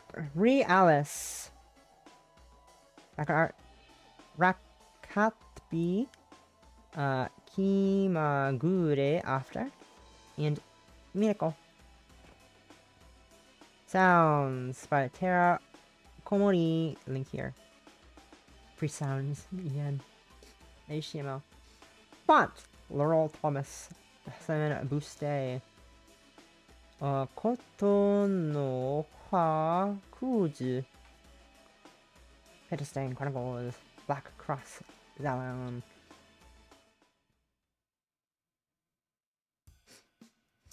I might. First credits, yay. I drop by my books in my room after class, then head back into the hallway. Today was Friday, which meant we only had a half day of classes tomorrow. More importantly, today was the day Kagami and I had agreed to go on a date. Not that we could really do anything special at a boarding school like Solana, but it still meant something to us. Reaching Kagami's room, I knocked on the door to see if she was back from class yet. I noticed a case of luggage sitting next to the door. Before I could wonder what that meant, the door opened. Hello. You must be one of Kagami's friends. Standing in the doorway was a young woman with short hair, a loose tank top. She was smiling wildly, which contrasted with what appeared to be a frowning Kagami in the background. Is it the sister? The aforementioned sister? Aren't you going to introduce us, Kagami? I wasn't sure what to do, so I looked at Kagami for help. Did she know this woman? Anyway. This is my older sister, Honoka. The luggage in the hallway made a bit more sense now, but I still didn't understand what was going on. Hi, Honoka. What are you here for? Well, I'm off from classes next week, so I decided to pay a visit to my little sister for the weekend. Yue, I believe I heard. Nice to meet you. Honoka beamed at me. Despite her friendliness, I felt uneasy. Kagami's right when she said her sister was different from her. Kagami let me into her room, which already had a sleeping bag set up for Honoka, and explained to me what was going on. As it turned out, Honoka's university really was off for the next week. Apparently, Honoka had decided on a whim to visit Kagami over the weekend because of this. It had been allowed by the dorm management, but it was all arranged today. Kagami hadn't been prepared and couldn't bring herself to refuse Honoka. Unfortunately, Honoka didn't seem to notice that Kagami wasn't happy with the sudden change in her weekend plans. Please help me set this all up on such short notice, Kagami. I was worried I'd be kicked out or something. I am glad you're pleased. The dullness I often see in Kagami's eyes when her emotions were absent or repressed was even more pronounced than usual. I wondered if these sisters even truly get along, or if Honoka always just steamrolled over Kagami. Mind showing me around? Maybe introducing me to your other friends? Kagami tugged at her scarf. Her head was lowered so much that her mouth was fully covered. I suppose I have some free time. Awesome! I'm excited! Well, nice to meet you, Yue. See you around! Yeah. With that, Honoka let us out of Kagami's room. Kagami didn't look at me in the eyes as she walked away with her sister. Well, there goes our date plans. Rip the date plans. Big sad. I didn't like how Honoka was walking all over Kagami to the point that Kagami felt obligated to give her a tour of the school. Today was meant to be our date. I didn't have any experience with siblings. Luckily, I knew of someone who did. So I'm late. The hot older sister caught me before I could get here. The hot older sister? I mean, I guess she's pretty hot, but also like, bruh. It's not a joke. It's not a joke. Akemi wasn't smiling. She must have noticed how upset Kagami really was as well. At least you know more about what we're dealing with then. Yeah, Haruka would be kind of cute if she wasn't making Kagami so upset. Oh, your siblings are too, right? What do you think we should do? Akemi crossed her arms and thought. Well, we need to make Haruka realize that she hurt Kagami with her sudden visit. But I think Kagami has to be the one to tell her, or it won't mean anything. Then, how do we make Kagami stand up for herself? We need a chance to convince her that she doesn't need to defer to Honoka in everything. But that will be hard if Honoka is around. How would we get that apart though? I have an idea. I almost jumped when Cosme showed up next to me. When did you get here? Cosme? You had a plan? Some of it, yeah. We need to distract Kagami's older sister, right? That's right. Well, why don't you just have a bunch of Cho on some of her cosplay outfits? I think I could help keep her there long enough for you to talk to Kagami.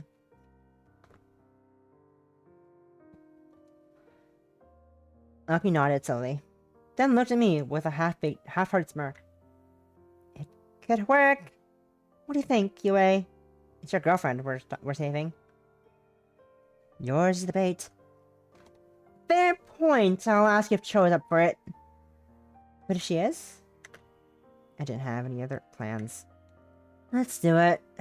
We'll do it after class tomorrow, so we can prepare. Good luck, Yue. I nodded. Tomorrow. I needed to get Kagami I needed to make Kagami understand that Honoka wasn't the boss of her. Wasn't the boss of her.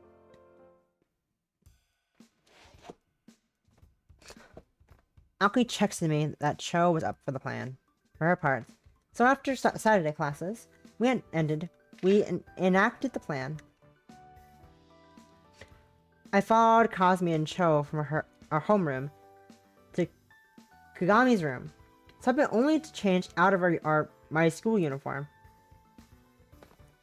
Akumi was keeping Honoka in the hallway, talking about Cho's cosplay and getting Honoka's interest. And here's Cho now! I was just telling Honoka about that cosplay you and I made for Witch's Plague. Really? You know, if you want, I can show it to you. It's pretty good. They showed it to me a while back, and I was impressed. They were trying a bit too hard, but it seemed to be working. Sure, I'll take a look. Sounds cute. Cho and Kagami herded Honoka back downstairs. Kagami made to follow, but I grabbed her by the shoulder. She'll be fine on her own for a few minutes. I need to talk to you about something. Very well. Moved to Kagami's room, with Akumi giving some excuse or another to join us.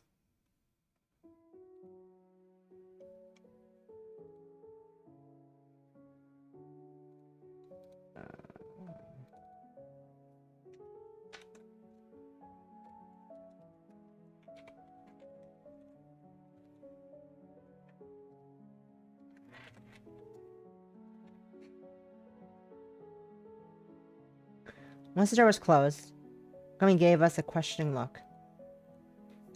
Kagami, I tried to think of how to start, but it took a long time to come up with anything. Kagami frowned. Yes. I sighed and decided not to sugarcoat it. I think you're letting Honoka walk all over you. You don't want her to you didn't want her to come, did you? Kagami looked away, playing with her scarf. Her silence seemed to be her answer. Kagami, what are your honest feelings about what Honoka is doing right now? Doing here? Kagami didn't look at us, but she did seem to respond better to Akumi's way of asking. She didn't give me any time to prepare for her visit. I'm afraid she'll steal you away from me. A pang went through my chest. That wasn't the first time Kagami worried that her more charismatic sister would be better for me. I'm not interested in someone that hurts their sister without even acknowledging it. Didn't you say that she was better at understanding people? Does that not include your feelings? Kagami took a few steps back, sitting down on her bed.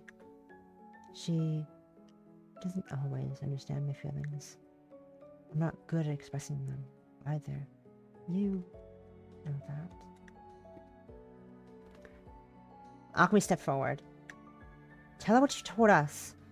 If you don't say anything, she might never understand that she hurts you. If she's a good sister, she'll listen to you and try not to upset you again. There's a silence. Akumi retreated, nodding to me. I stepped closer to Kagami, cautiously. You right? Suddenly, Kagami sprung up and embraced me, clutching me tightly against her chest. I had to focus on her reason for this meeting. I had to focus on the reason for this meeting to avoid letting the sensation for breasts distract me. Ayo, booba, boobies, breasts. I trust you. I shouldn't have worried. I trust him. I shouldn't have worried he'd pick her over me.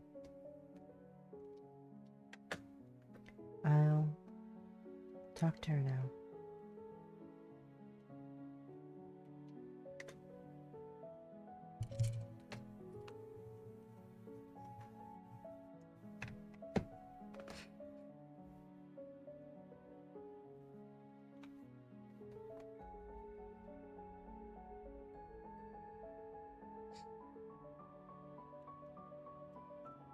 Pat her on the back, and she slowly let go. We nodded to each other. It's suddenly gotten a bit hot here, huh? Anyone else want to head over to find the others? I couldn't tell if this was meant to be a joke or not. Either way, Kagami and I left with Akemi. Kagami took my hand as he walked. When we arrived at Cho's room, we were treated to an interesting sight.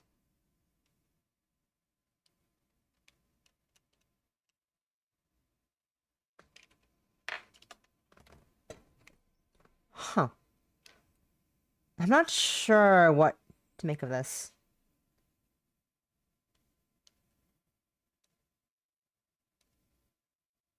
Okay.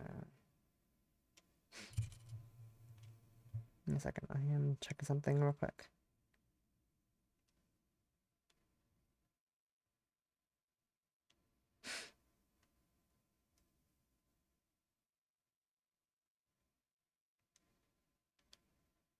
Check something real quick.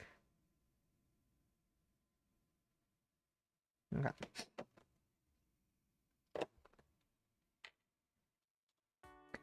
What? Does that suit me? Wait a second, that's not a good voice. That's a good voice again.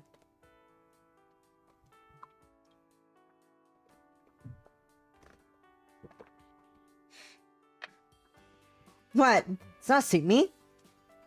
For some reason, Monica was wearing the cosplay outfit she was showing off. And it looked less covering than I remembered. Make my eyes wander. Boobs. Did she actually ask, or it was fully consensual? I think she liked it too much. Monica shook her head at Kazumi. Everyone loves it, see? My spell even affected my cute little sister. My spell even affected my cute little sister. I turned to look at Kagami, who awkwardly averted her gaze from Honoka. Yui, don't let me be seduced by my own sister.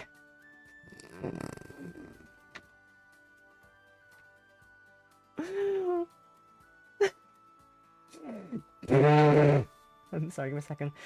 I need to share this with our friends real quick. This amazing sentence.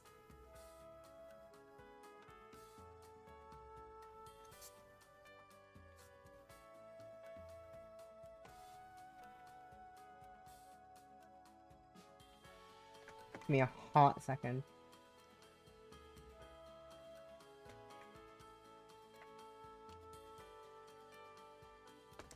It's definitely time for Honoka to put her clothes on.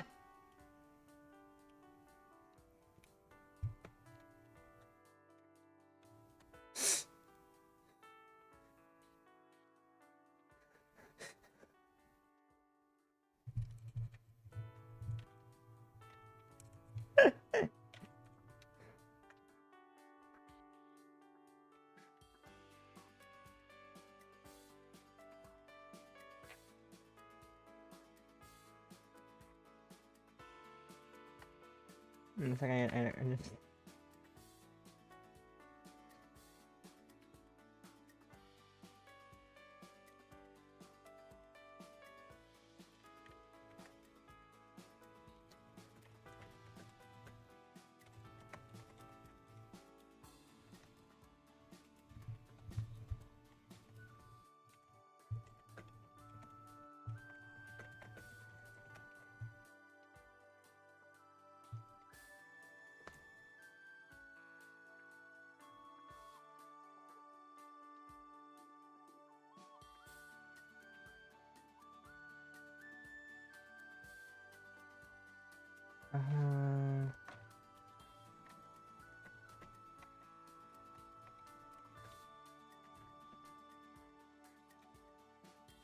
I've not really in a decade. Oh, I haven't decided yet.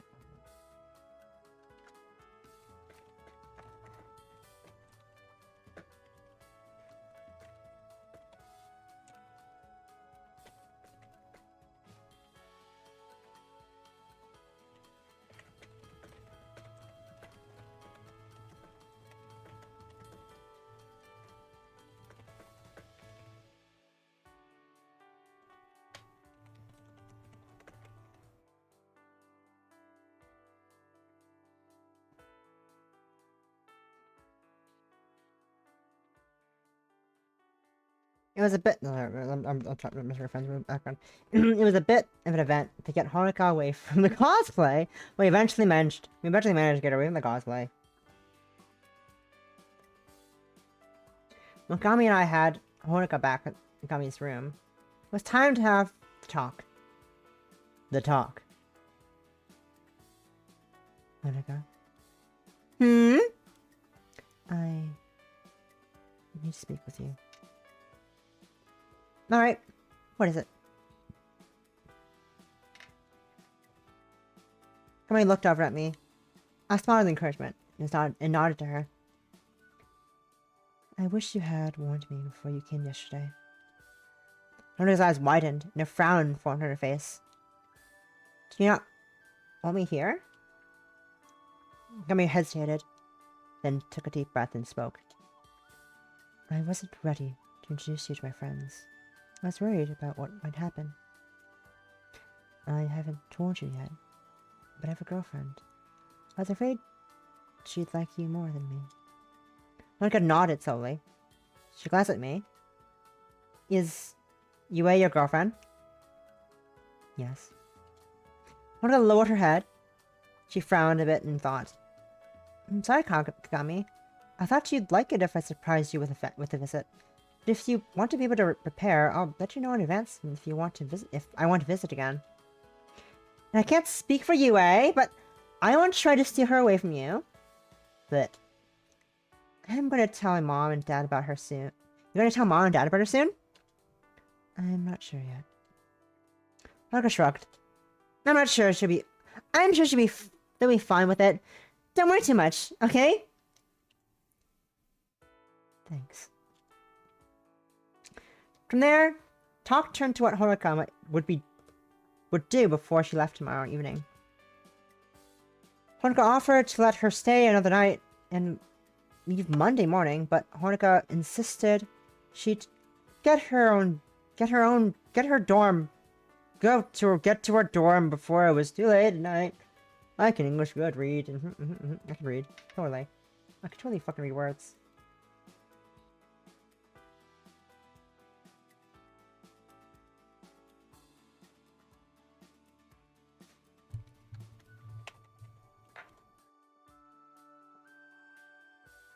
It's just Holland Trout, I can go that easily, okay.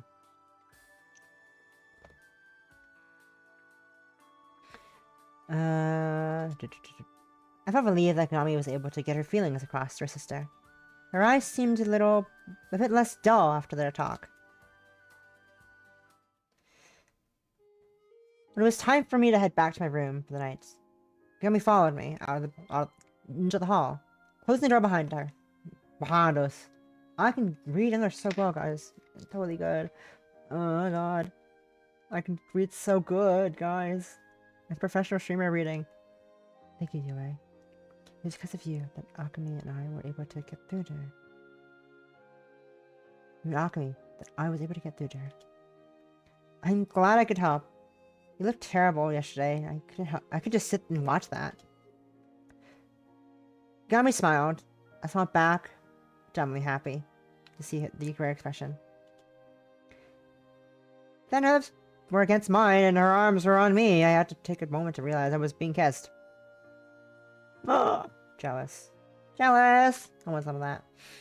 To be honest, the way Akami would suddenly return intimate like this was kind of hot. Hehehe. They understand. She understands. When we broke from the kiss, we leaned in next to my ear. I'll make up for our missed date when Honoka leaves. Is that acceptable? Yeah. May I rope you during our next date? May I rope you during our next date? My face went warm at the thought of getting felt up. But I still nodded. What a time. That's quite a sentence, just have asked to.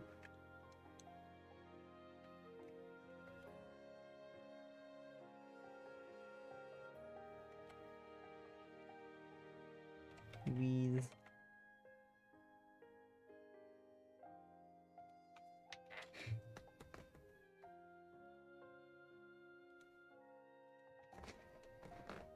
if I can too, yeah. It seemed like Gami was going to ask for more, but decided against it. She stepped out of the embrace.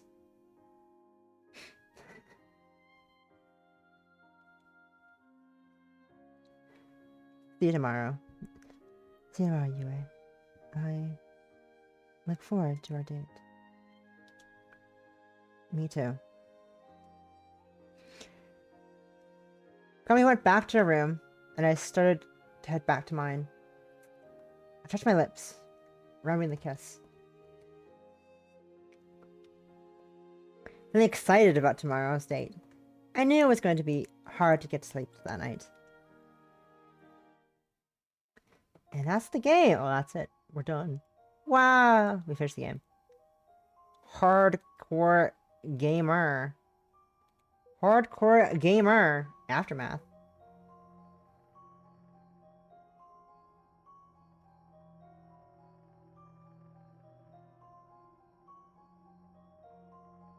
Huh. Extra stories. Interesting. Interesting. We got post stories. What's for glossary? Ooh, interesting. A glossary. So we can go to scenes as well. Common scenes. Alchemy. Show. Special.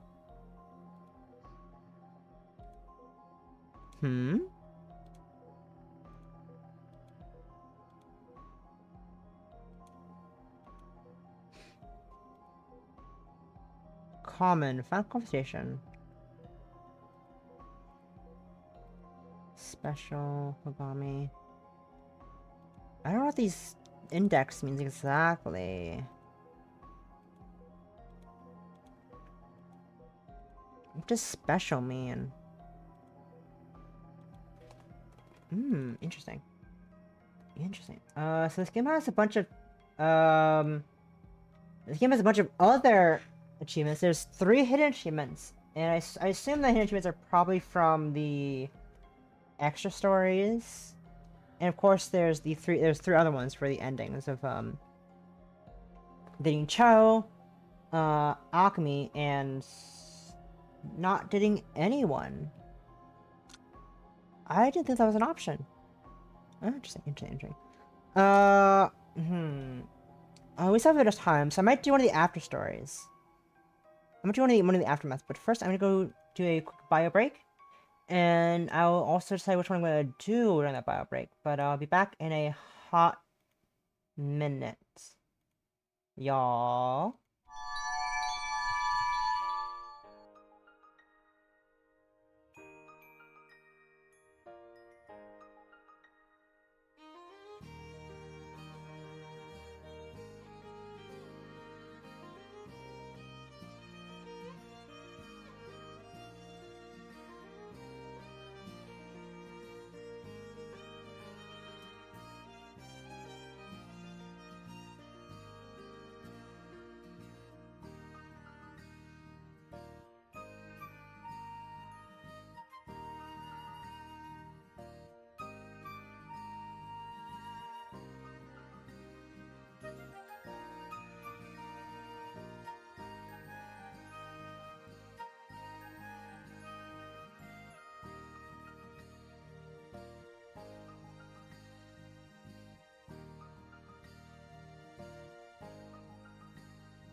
And I'm back. Oops. So I have to move back here. And now we're back. Now we're back. Okay, so let's see.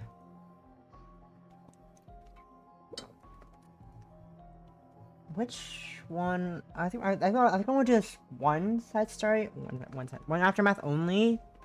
Depending how long it is, I might do another one. Let's do Chitose's diary. That feels interesting. Also, the director seems interesting as well, but I want to try maybe do it in order. If I do want to do it, I'll keep doing the order, but I'll do just those Chitose's diary for now. June 1998. First entry. Since I forgot to mention it in my previous entry, I decided to write about how I found the petals that my friends and I have now. My voice is different from when I was doing in the game because I'm weird when I do voices because they're funny.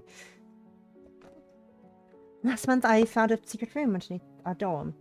In that room I found a strange statue that looked like some kind of flower. But the statue's petals were laying on the floor, unattached from the base. I ended up taking them with me, but my friends ended up taking a few of them for themselves. Now we each have one. I don't know who came up with the idea first, but we decided to all wear our petals as jewelry as a sign of our friendship.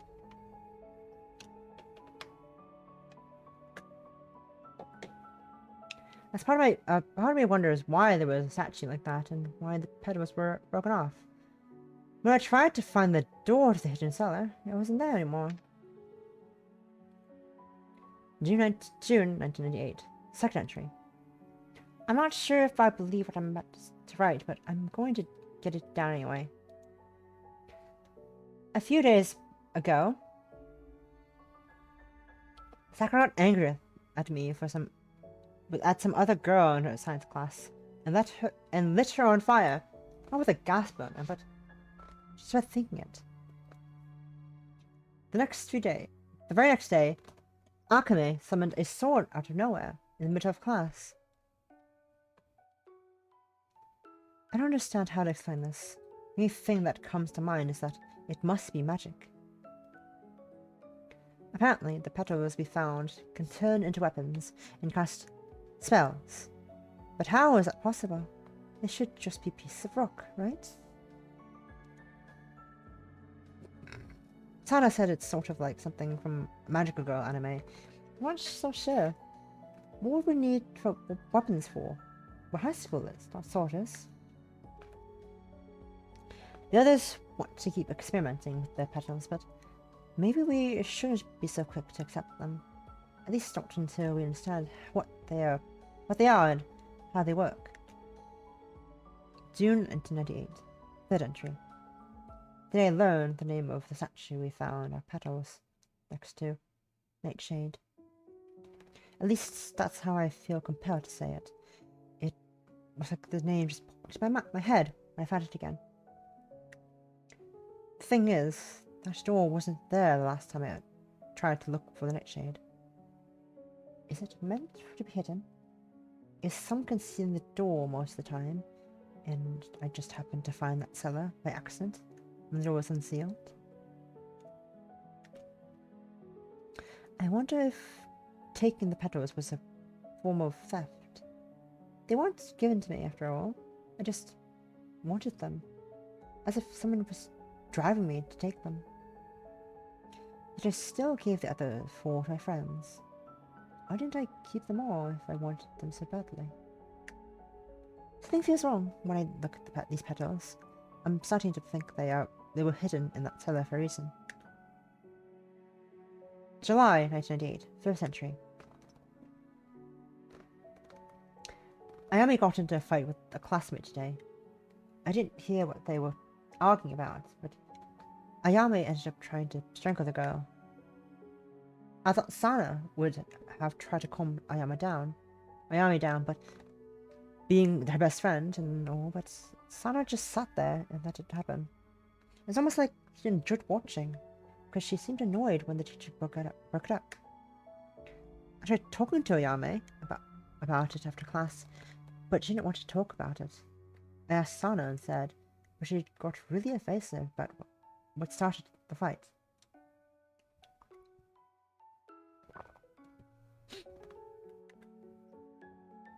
Both of them seemed to blame the girl that Ayame tried to strangle, even when I suggested that Ayame had overreacted.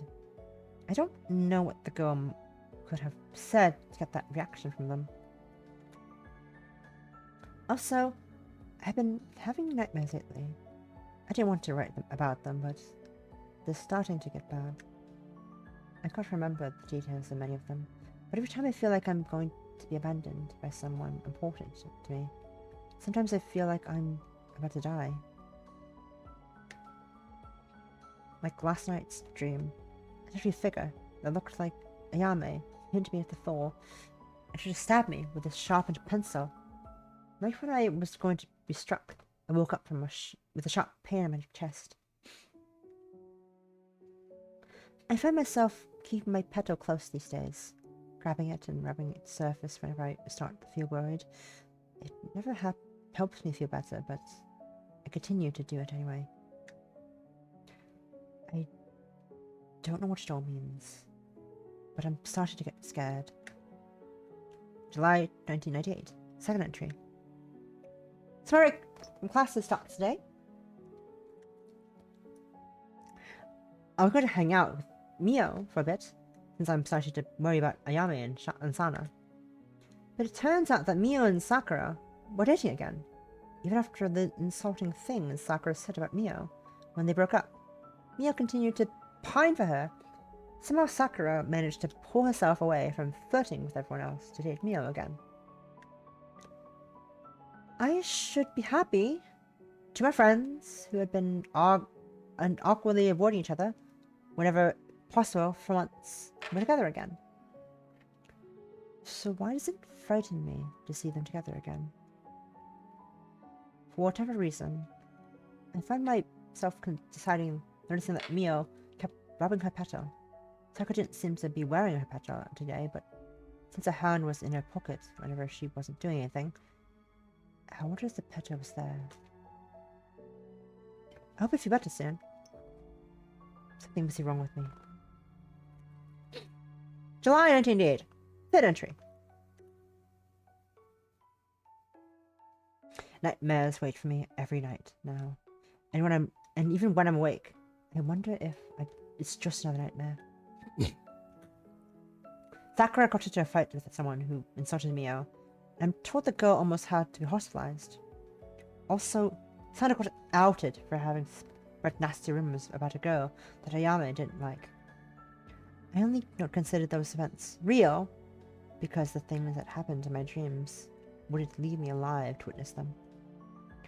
Almost every time it's shadowy figures that look like my friends. Ayame, Sana, Mio, Sakura, all of them trying to kill me. I've been avoiding them for a few days now, too afraid to look them in the eyes. In my dreams, their eyes glowed.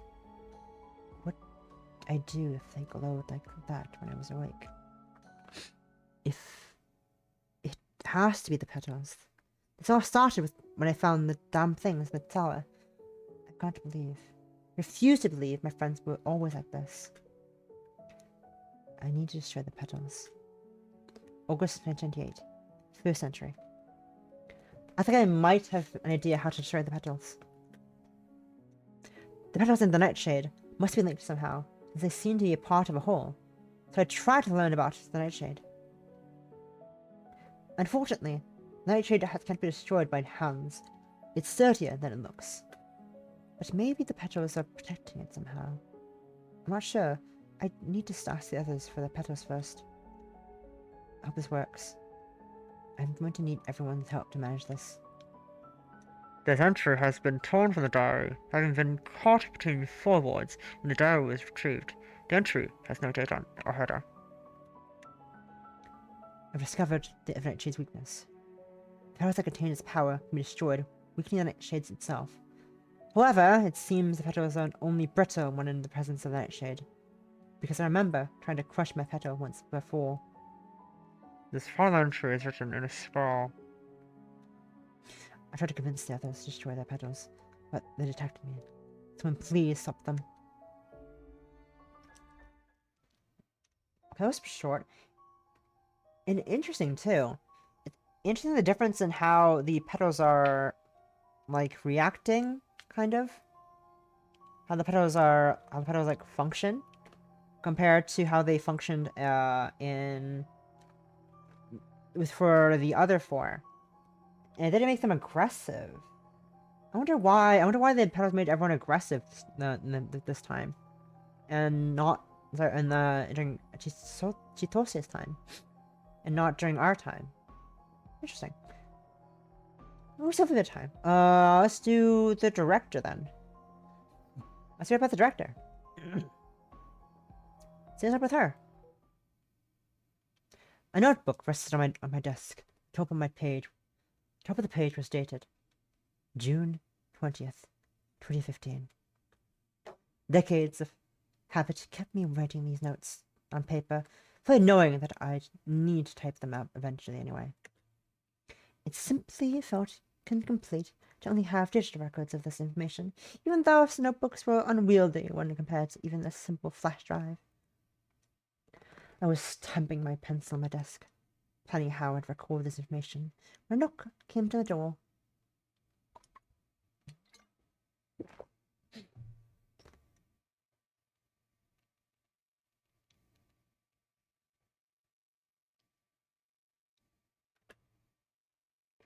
I started immediately to check who it was. The school's principal, headed the day-to-day affairs of Solana Academy, so anyone who would disturb me had something important to tell me. Opening the door, I found two people waiting for me, a man and a woman. The one I recognized, she was Aoi Matsumoto, my subordinate in Solana Academy. Administration. Matsumoto could be considered something like a secretary for me. He handled most of my communications with government bodies and ensured that my research could continue unmolested. Interesting terminology. Never thought about that. Never thought about that terminology for research. Fascinating. This meant that Mitsumoto, a temporary hireling, recruited by her, would have the duty of covering up anything that would rouse suspicion from Solana Academy or its administration. The man bowed his head slightly as I waved him and Matsumoto into the room. I indicated some chairs for them to pull up over at my desk. Matsumoto, would you introduce me to our guest? Taking the seat, I studied the man. He didn't seem particularly remarkable. He was middle-aged, with a short beard and hair down to his shoulders. Judging by his mannerisms, he was likely a man more used to manual labor than secret meetings. Director Koki, this is Jiro Ishii. He's the foreman in charge of demolishing the former dormitory. Ishii bowed his head towards me again and gave me a nod. I expect you're here for my signature, then? As the one who was in charge of all major decisions regarding the land Solana Academy was built on, my signature was required to build or demolish any building in the area. I couldn't imagine any other reason Matsumoto would bring this man to me. That is correct, Director. We just need you to sign these forms before we can begin. She pulled some documents from his pocket and unfolded them, laying them on the table before me. I set my notebook aside and picked up a pen. Make sure to read every line carefully before I signed. I went through the documents one by one. She seemed suspiciously surprised to see me take the time to read the documents from top to bottom, but I waited patiently. Be sure to be thorough when you fill in the stone cellar beneath the basement of the building. He wasn't expecting me to talk while I signed the last document, so Ishii jumped a bit in the seat. Of course, Director. I put the pen aside and set the papers over to him. There you go. There you are. I trust Mitsumoto can handle your compensation.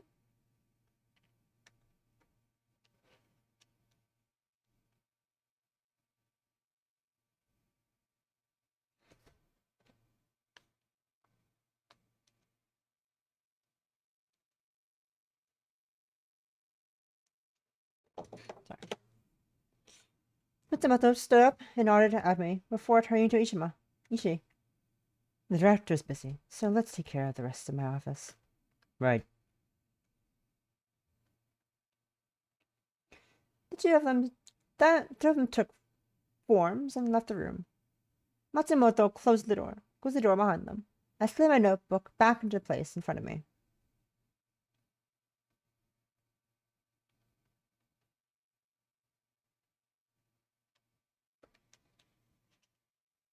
Okay. That's not gonna work. That's fine. Whatever. It was only a month since the destruction of the Nightshade, but I did not want to waste any time removing the building that it had used as its home, since I acquired this land and built the school over it. I'm reading weirdly. I don't know why. I'm Sam. I'm silly like that sometimes. I mean, that's a fun number.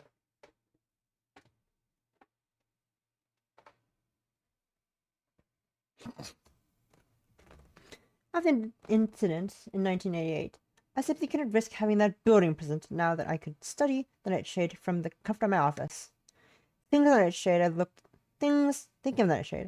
over in a jar to the side of my desk. Within was dust, the remains of the Nightshade, despite having appeared as a plant. Its dust seemed to be that of stone. Strange to think of something that had defined half of my life is now nothing more than powder.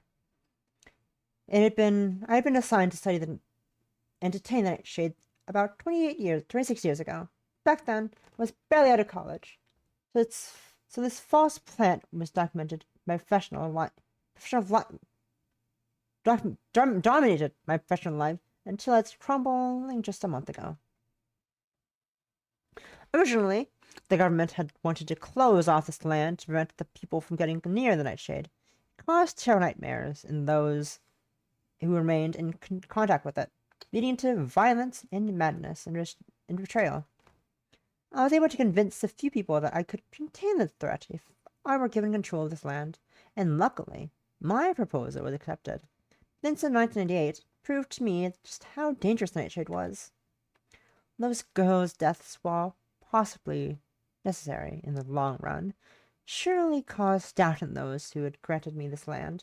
Even after covering up what had happened from the public, I waited for someone to confront me about it.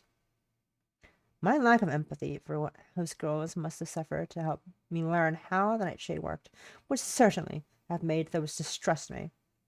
I recognize they were in great pain, but there's no part of me that felt sorry for their passing. It seemed I'll always have difficulty seeing people as others do. I could probably count with one hand the number of people I thought I could truly empathize with. I want to get my mind off the incident in 1988. I moved the Nightshade's remains away a bit so I wouldn't be knocked over as I reached for something on the side of the desk. None of my duty was as Overwatch. The Nightshade was all about finished. I wondered what could come next. It probably wouldn't be long before Solana administration was dissolved and power over the school was given to the principal. That wasn't a great loss to me, though, and I knew the principal had interesting goals that would be worthy of an all-girls boarding school. That would leave Matsumoto and I on our own. Perhaps I'd be able to return to studying paranormal phenomena without needing to deal with distractions. That seemed like a nice future pace.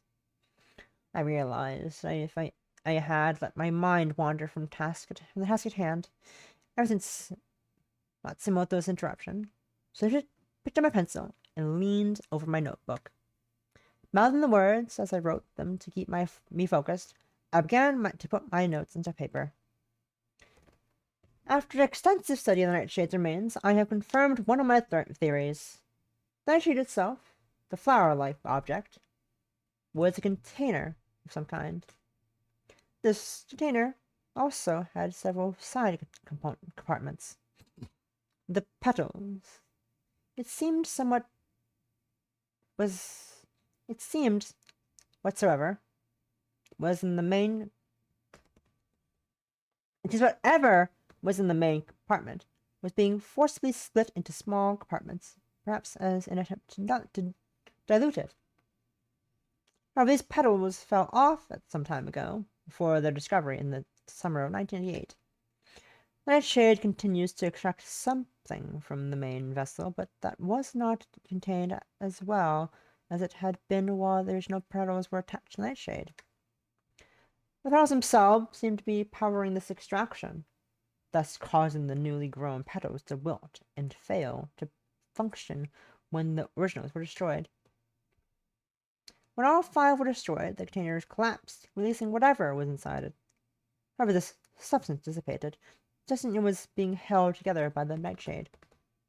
Unfortunately, there are no clues regarding the origin of the Nightshade, or what it contained that gave it the powers it became known for. Whether it was intended as a weapon, guardian, or a cage is left uncertain. My only guess is that the Nightshade was very old, and its purpose may be lost to time. Put down my pencil, nodding at the notes. I'd probably need to revise them a bit before reporting my findings to the government, but at least my thoughts were on paper now. It was a little frustrating to have a 26-year-old long project conclude with so many loose ends, but I honestly don't feel like I'd missed some studying the Nightshade. My research would be better directed elsewhere. I stood up from my desk, stretching my legs a bit as I walked over to the window. It was bright outside, despite a black storm cloud making its way across the sky. It likely rained before nightfall, and I wouldn't be surprised if a thunderstorm rolled by the school. I felt almost happy, allowing a small smile to creep onto my face. Looks like we may have promising futures yet.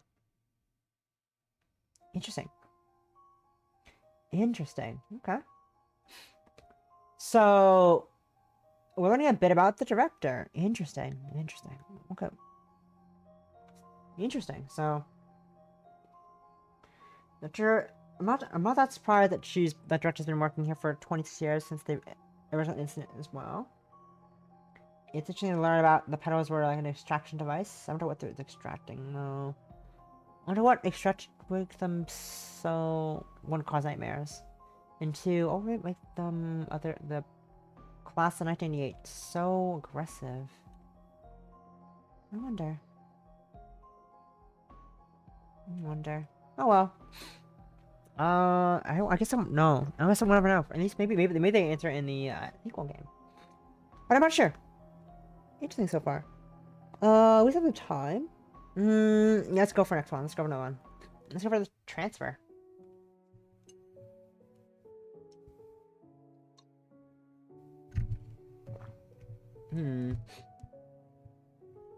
Misaki Asahara. I don't want to transfer. Some of my friends are. It felt like the person standing in front of me was a stranger. How could my own mother want this? How could she go out of her way to tell me this in person, expecting me to accept it? This school has been a bad influence on... Kaoru. This school has been a bad influence on you, Misaki. I'm only doing what is best for you. Anger rose inside of me. She was demanding me to give up everything I cared about just because she didn't like some of it. Why? How can you say that? If I go back home, then I won't be able to see Kazu anymore. That's the point, Misaki. My plan for a counter-argument died in my throat as I gasped in surprise. I finally made the connection I should have seen sooner. I felt cold. My mother had first suggested that I transfer to school shortly after I came out to her. This school refuses to discourage this phase of yours. It falls upon me, as your mother, to fix this situation. But what are you saying? How? How can my own mother think that way? That's what the voice I gave her, actually. I think. Wrong voice, whoopsies. I'll fix that. Fix that, okay. You can... You can't think that I'm in some sort of phase. You don't fucking get it, do you? I was shouting now, fear and anger welling up inside of me. Once again, I experienced the feelings that I was arguing with a stranger. It's not a phase.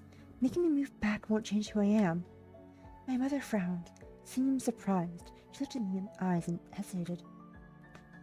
For a moment, I thought maybe I got through to her. But then she stood her, and she shook her head, sighing. Then I suppose I'll have to do my best to assist you until this illness passes. My chest tightened. I took a step back from her. Is this really how my mother feels about my love for Kazumi? But didn't she love me? Didn't she just say she was trying to find what was best for me? Without thinking, I began chuckling at the absurdity of that idea. She wanted to help me, but denying who I was. The chuckle quickly turned into a deranged-sounding laugh. My mother narrowed her eyes to display, clearly unamused. What are you giggling at? It's so silly. You actually think you're helping me? She glared at me, crossing her arms. That's enough! I'll not have any daughter of mine say such disobedient things. I've already enrolled you in Hikari Mirai Academy for the fall and winter terms. You'll move back in with us next week. This isn't negotiable. My amusement died. The reality of the situation bore down on me. I looked into the eyes of my mother, begging for a sign of affection, some remnant of the way she looked at me, as she used to look at me. But those eyes glared at me, as if I were some pitiful animal. Was I even her daughter anymore, in her eyes? Fine. The day for my departure came quickly. It was a weekday, and I had said most of my goodbyes in advance. Because of that, there was no one to see me off. That is, there should have been no one to see me off. I found Kazumi waiting for me near the gate from the dorm building to the class building. My mother was waiting outside, but she wouldn't have known Kazumi was waiting for me as well. Kazu, aren't you missing class? Yeah? There were tears in Kazumi's eyes. Her hands were full with my bags. Nights were full of my bags, so I couldn't do anything to help her. I felt worthless watching the person I cared about cry over me. She suddenly ran over to me, putting her arms around me. Usually it felt good to feel Kazumi's body pressing against mine, like this. But today, it made my chest clench. I didn't know if I'd see her again after today. I don't want you to go, Misa. I'm sorry. I'm so sorry. I felt my chest heaving, and I realized I was on the verge of tears. I dropped my bags so I could return Kazumi's hug. I don't want to leave you either. I let my tears fall, dripping onto Kazumi's clothes and hair. I held her close, feeling like she'd disappear if I let go. Will I ever see you again? I froze. I need to answer that question myself. How could I give to her?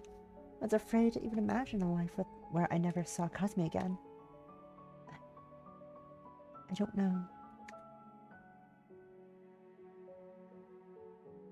Kazumi pulled away slightly, looking at my face. I suddenly felt stupid, and I must have cried in front of her. I should have kept a strong face for her sake. We still talk, right? Your mom isn't around? I nodded it almost as a reflex. I couldn't refuse a request from Kazu now. Of course, I'll call you as much as I can. I promise. Cosme nodded, smiling, with the tears still running down my face. Then we can figure out the rest out later, yeah? I forced myself to nod. She was being optimistic for my sake, but I couldn't continue without believing we'd see each other again, even if I had to lie to myself. I had to believe. Yeah. But for now, I have to go. Bye. Mom's waiting. I patted Kaz on the shoulder. Rosie smiled. Did a class, okay? I don't want your grace to suffer over me. Yeah. See you later. Kaz let go of me, giving me an awkward wave. Then she ran into the class building, wiping her face as she went. I wiped my own face, not wanting my mother to see my tears. She asked why I was crying. There's something I can never speak to her about. She doesn't deserve to know it anymore. Anyway, picking up my bags, I heard the school entrance. If I stopped, I'd not be able to force myself to leave. As my mother had promised, I ended up becoming a student at Hikari Academy. When the fall term began, I felt like an outsider here. Not only did I not recognize anyone, but transfer during the middle of the year meant I was just the transfer student to a lot of people. I briefly considered joining a club to meet some people, and once I discovered that clubs were optional at Hikari Mirai, I decided against it. I had to make the most of the time my mother was busy to keep in contact with Kazumi, and a club would just distract me from that. It was starting to look like I'd not have any close friends anymore among my new classmates. That didn't really matter much to me anymore. If I got too close to anyone, I'd only be more painful when I had to part with them.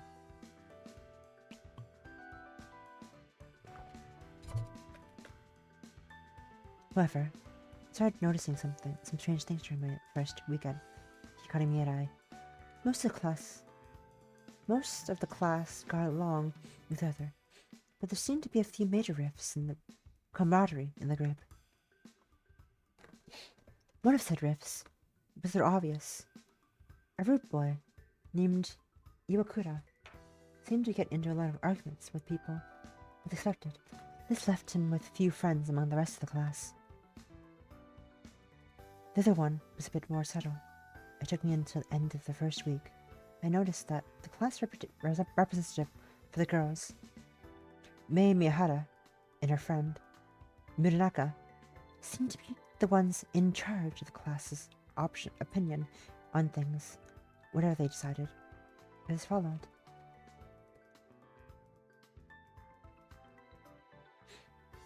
One of those decisions was to ignore or insult a shy girl named Wakihisa, who everyone seemed to think was strange.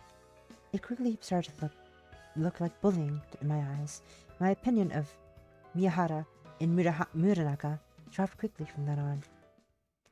They gave me plenty of reason to dislike them one day in my second week. It was shortly after classes had ended the day, and I was on my way to the school lockers before heading home. But I noticed that Miyahara and Muranaka were tailing Wakihisa, and decided to follow them to make sure nothing bad happened. Wakihisa ended up going to the library. Miyahara and Muranaka went outside with Miyahara taking out a phone from her pocket and grinning. Think we can make her beg for it? I'm sure she'll got plenty to hide. Muranaka giggled. Maybe.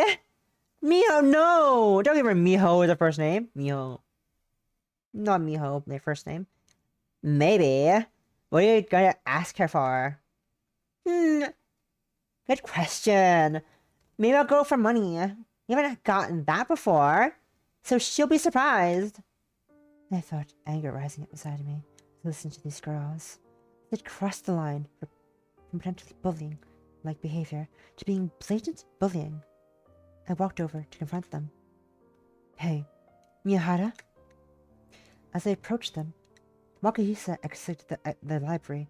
Miyahara tossed what seemed to be Wakaba's phone to Muranaka and started walking towards me. Hey, transfer student. Need something? I stopped her by grabbing her shoulder and turned her to face Wakahisa and Muranaka. I pointed that way to make sure she knew what I was talking about. What do you think you're doing here? Muranaka answered, holding up the phone for Wakahisa to see. We're just giving Waka back her phone. Were we May? That's right, Miho. Miyahara smirked at Wakahisa, who had a frightened expression on her face. Maybe she'll want to thank us somehow, but really, the look on her face is on reward. Seeing Wakahisa shake as she accepted the phone from Muranaka made me angrier. I couldn't just let them get away with attempting to blackmail her. You said you were going to make her pay for you to give it back. That's a straight-up example of bullying. How can you represent the class when you're bullying one of your classmates? Test student, calm down. It was just a joke.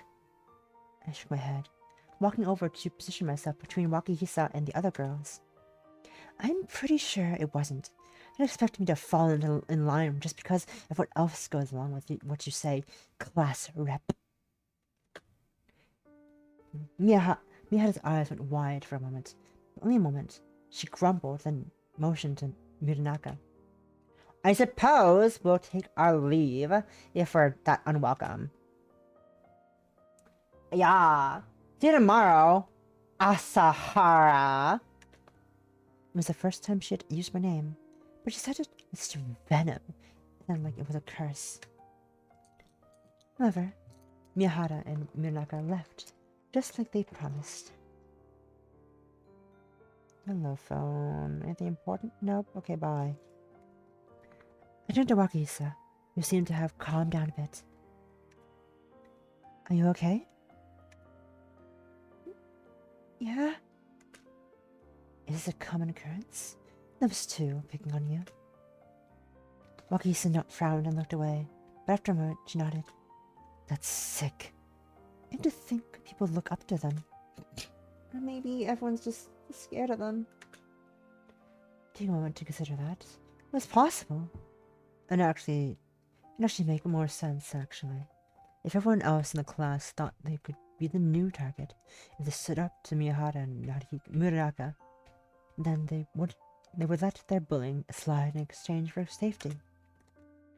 They're probably going to start targeting you two now, which means most of the class will stop being friendly to you. I waved off that concern.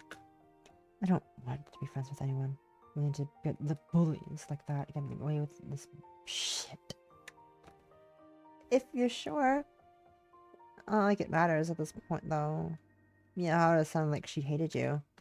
By the way, you should check to make sure they didn't mess with your phone. Oh, wait one moment. Wakahisa went to work on checking her phone. I wasn't sure what to do next, so I stood and waited for her to finish. I felt like I should say something. I tried to come up with a way to fill the silence. Anyway, seeing as I ruined my chance with making friends, 2/3 of the class just now, want to hang out sometime? Hang out? I'm not the most interesting person to spend time with. Don't you have any hobbies or anything? Like sports or games or something like that? Well, I guess I like games. Wakahisa seemed finished checking her phone because she put it away and smoothed out her white hoodie. Maybe we could do that sometime then. Or something else if you don't work out. If that doesn't work out, how about we at least exchange emails in case? Okay, that sounds like a plan. Once we exchanged email addresses and some other contact information, we went our separate ways. Wakahisa apparently was on her way to watch one of her sports clubs, and I needed to go home. I had to send a text to Wakahisa. She must have been checking her phone at the time because it turned into a short conversation. Testing. I got it through, I think. I got through, I think. You can read it. It's probably got through. Winky face. Yeah, probably, but... I smiled at the exchange. It was a bit early to tell, but it seemed like Wakisa was a bit more open through text conversations than in person. I guess asking for her phone number and memo was a good idea after all. Well, only time will tell. At the moment, a text from my mother saying she'd be late from work today was a more pressing issue. I heard to the shoelace lockers sending a text to Cosme that I'd be able to video call her today. I just hope there'd be enough time. Aw, that's cute. That's cute and also sad that she got transferred out. They were so cute together. It's a shame though. I'm glad that they can still talk through video call and that Misaki isn't completely alone. Not that she's completely alone, that she has making new friends. Shame though. She just got her girlfriend back a few months ago after the hospital incident too. Oh, it's a shame.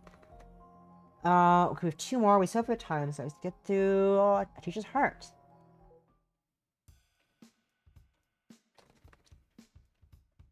Need to compose the radicant into prime numbers. First, then substitute them here, like this. Like this.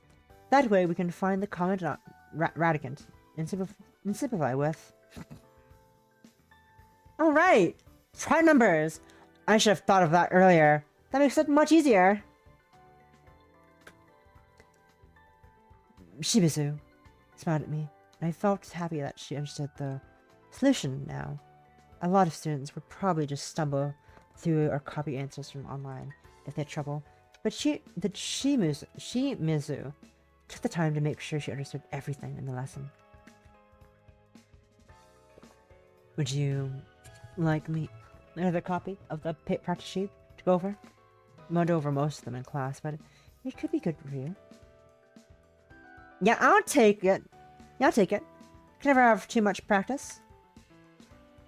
And Shimizu wanted the spare practice sheets. She gladly took it and smiled at her.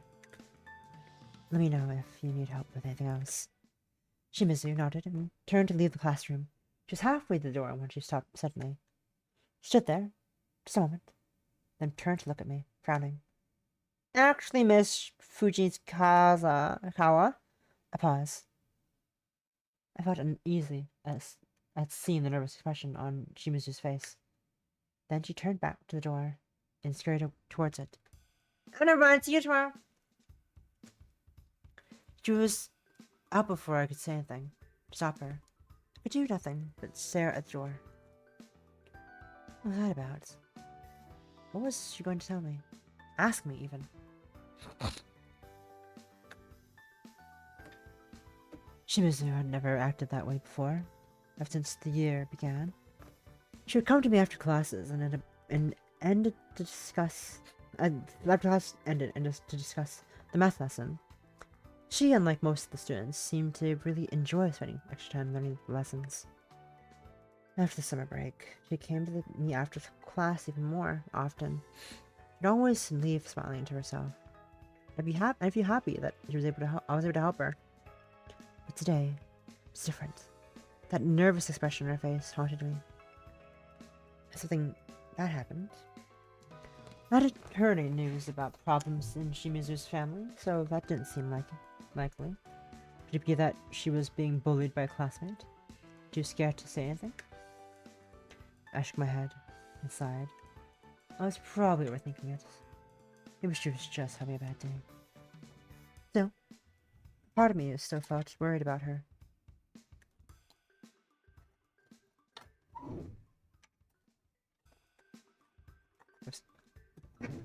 I'd ask her about it after class tomorrow. I didn't want to pry into her private life, but something about that frown was bothering me.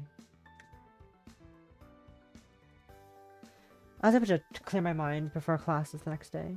The school day went by as usual. Since it was Saturday, it was a short day. You didn't have to wait long for it to speak to Shimizu.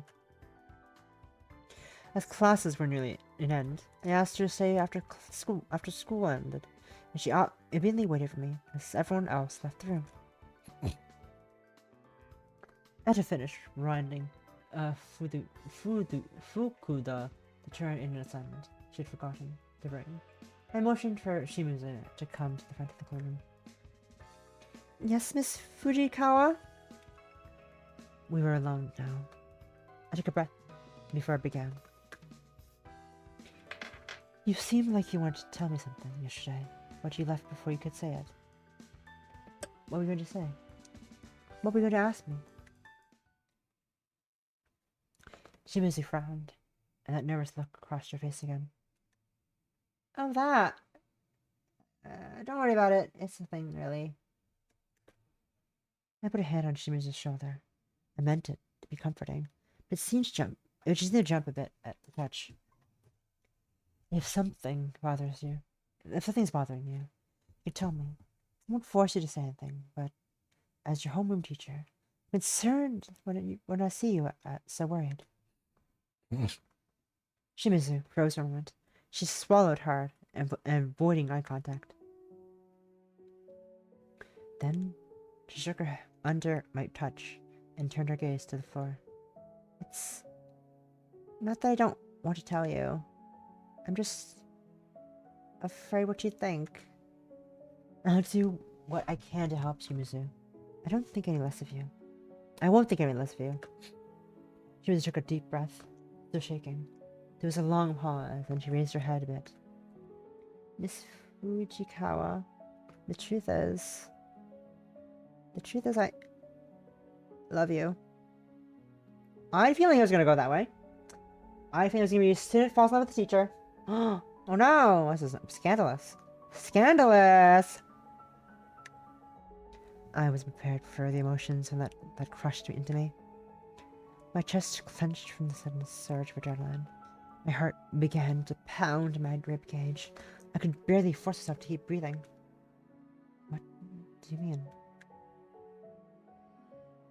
After spending so much time talking about homework with you and being with you during the class trip to the beach this summer, I realized that I'm in love with you, Miss Fujikawa.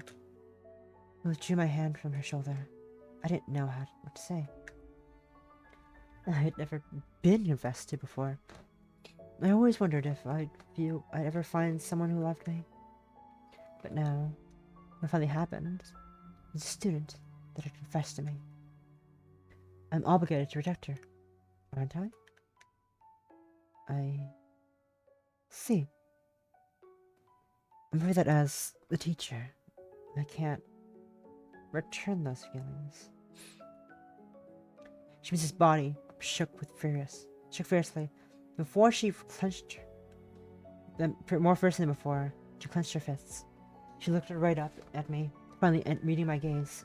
Her face was twisted with a mask of anger, frustration, and tears at the corners of her eyes. I know you're a teacher, but that doesn't change my feelings. If you're going to reject me, at least do it as yourself, and as some faceless ideal. I was too stunned from the situation to even notice that this was behavior unbecoming of a student speaking to her teacher.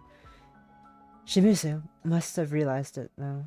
She immediately turned and ran out of the classroom, leaving the door open as she left. I pray that no one was nearby, both for Shimizu's sake and mine. I felt my knees shaking, and I knew I wouldn't be able to respond properly if anyone asked me what had happened. It was Sunday, so there was no classes, but there was nothing to distract me from my thoughts as much as I wanted there to be. After Shimizu,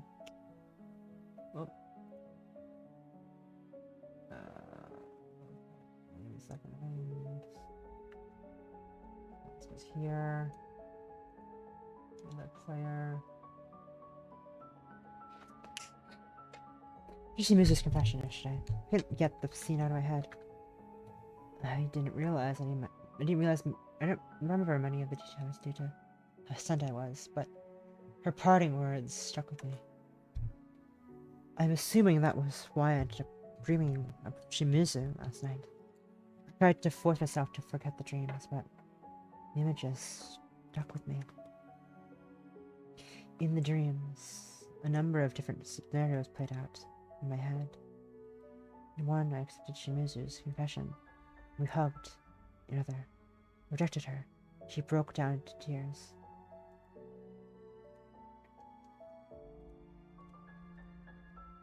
I also dreamed of other situations, like our usual meetings, the class, to discuss the lesson.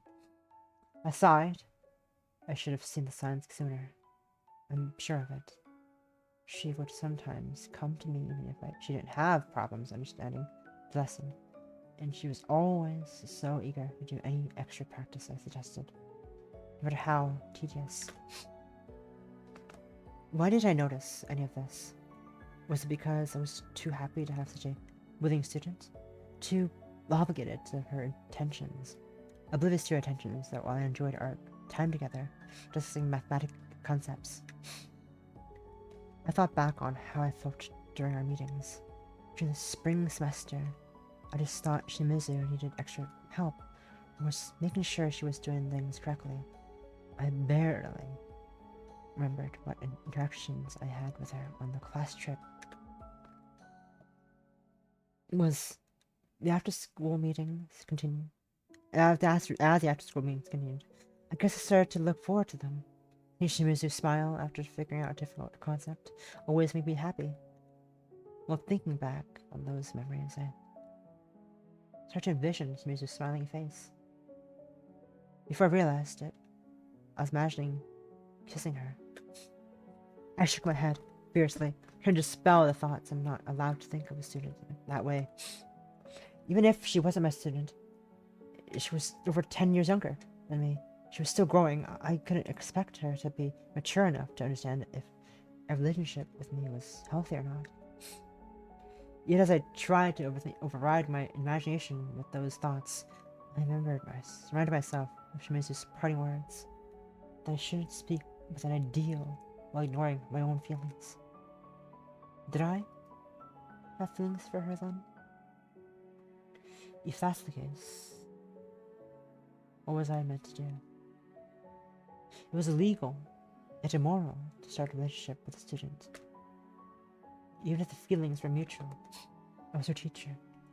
I held power over her life as a student. Even if that power wasn't abused, that would be a strain on any meaningful relationship. I tried to use that logic to repel the thoughts invading my head, but it was too late. The seed had been planted, and now that I took the time to think about Shimizu in a romantic way, it was too late to turn back. I thought of how she'd run from me when I rejected her, and I wanted to go back to that time and hug her instead. Those tears in her eyes were unacceptable to me. I can't think of it like that. I'm not about a student. I continued to struggle with these thoughts for the rest of the day, and unable to avoid them for long before they struck me again. A week passed. Shimizu hadn't seen me after class since that day. She still did her homework and pay attention in class, and she was intelligent enough to do well, even without my help. But whenever I stole a glance at her during lectures, I would notice that she seemed to be averting her eyes. I felt terrible every time I saw that dejected look on her face. Only my discipline as a teacher kept me from losing focus on the class. Even then, it tore me apart inside to do so. As soon as I finished grading homework after classes, I'd agonize over Shimizu's again. I had to make it up to her somehow. As a teacher, I had to be able to focus on preparing for future classes, but more importantly, to my emotional well-being. I had to apologize to Shimizu to clear the doubts and worries that were haunting my free time. Not knowing how to proceed, I decided to speak with Miss Hirata, the school nurse. She's only a few years younger than me, and from what I heard, she once had a boyfriend. She'd probably know better than I on how to handle a situation like this. After making sure we were alone, I confided in Hirata, who listened to me patiently. She always struck me as a cold person, but I guess she had her soft side as well. Honestly, I'm a bit surprised you lasted this long without being confessed to by anyone, by someone. What is that? Miss Hirata sighed and I looked out the window. I've only been here a few years, and I've already had 3 girls confess to me. I have to keep reminding everyone that I'm not interested in women. High school students at all. Wow. There's lesbians in this school. There's a lot of lesbians in this school, actually, so that's kind of surprising. So many lesbians. At least 5 lesbians. I'm sorry, at least 10 lesbians in this school. Insane. I see. That really is a common problem in single-gender schools. I guess so. Luckily, you're not being hit on by it as bad as I have. She turned back to look at me, a concerned frown on her face. But this sounds a bit different than a girl looking up to the first adult figure they attach to. It sounds like the feeling is mutual. I lowered my head, not able to meet her gaze. I know it's not proper for me, but I can't shake the feelings. Now the idea is being planted, I can't make the thoughts go away. Miss Hirata sighed, tapping her fingers on the desk. I am still not sure why you came to me, of all people. My high school boyfriend left me while I was dying in the hospital. I'm not the model for a good girlfriend. Still, if you want my opinion, maybe there's a way that this can work without doing anything wrong. I looked up at her, feeling confused. Oh. Well, you'll still be looked at funny by a lot of people, but there's a legal way for this relationship to work. I'm being pinged again. Hello.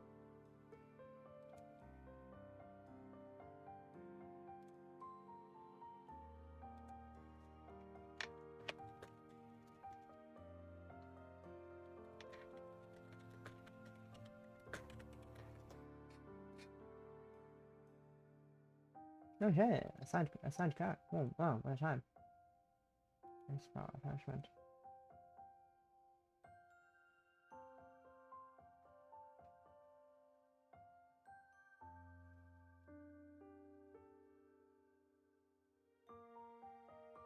No, ライスボールフィニッシュはどこですか？ライスボールフィニッシュはどこですかな？なんですか？コリストでどこですかな？それは何ですか？なんですか？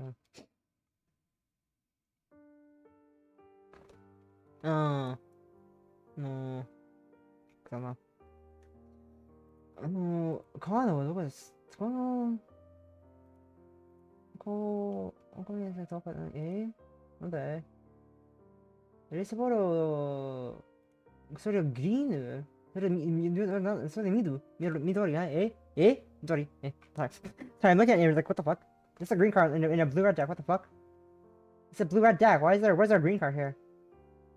Weird. Shouldn't be the case. It's not fun looks. Is there a way to finish ship to work? Well, I see it. It's only considered wrong because you're a teacher and she's a student, right? So once she graduates, that problem goes away. It's a little over 2 years that you have to wait, but... Wrong voice. It's not wait. Bleh. When I see it, it's only considered wrong if you're a teacher and you're a student, right? So once she graduates, that problem goes away.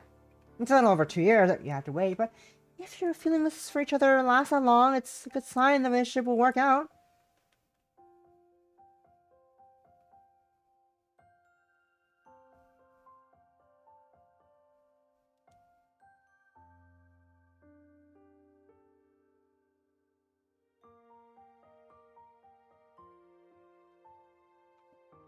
そうだな。エブリダクの、切さで、エブリダクは、そうだな。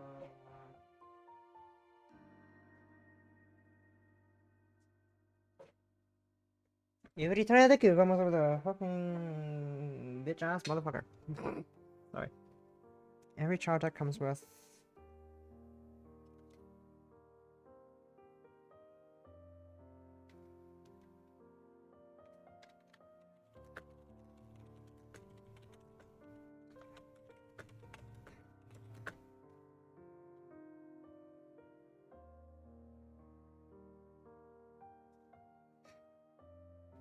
Yeah.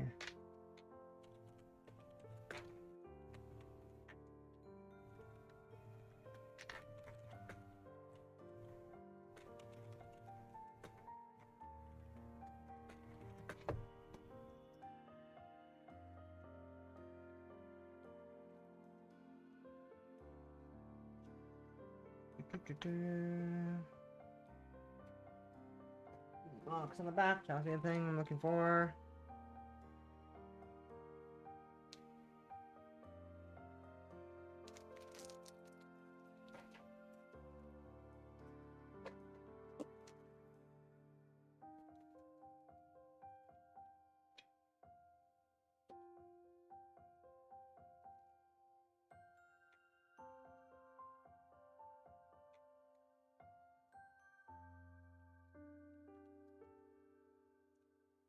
Here's how that is signed.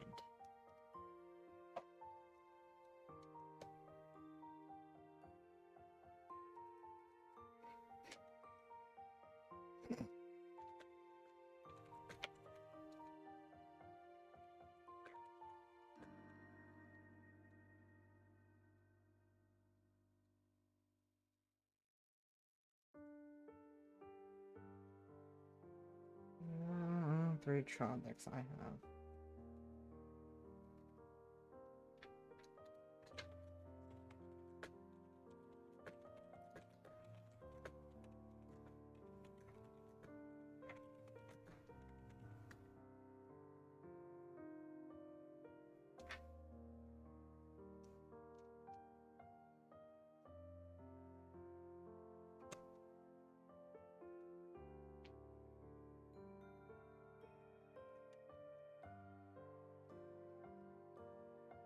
Nope, doesn't back to the fucking thing. Left side. Anyways, back to gaming. If you can't last 2 years without any with you two, if you can't last 2 years without you two dating, maybe it's not really something you'd want to be part of anyway. I nodded, feeling a glimmer of hope in my chest. I might have thought of that earlier, but I was worried there'd still be something wrong with that. Miss Hirata shrugged. Yeah, it's not illegal, and it doesn't sound bad to me. But there are people who might not like seeing a teacher dating a former student, especially considering she's over 10 years younger than you. I'm more worried that Shimizu would still consider me her superior. And that was a relationship. But that relationship wouldn't be equal since I'm older than her, and she will have seen me as a teacher for so long.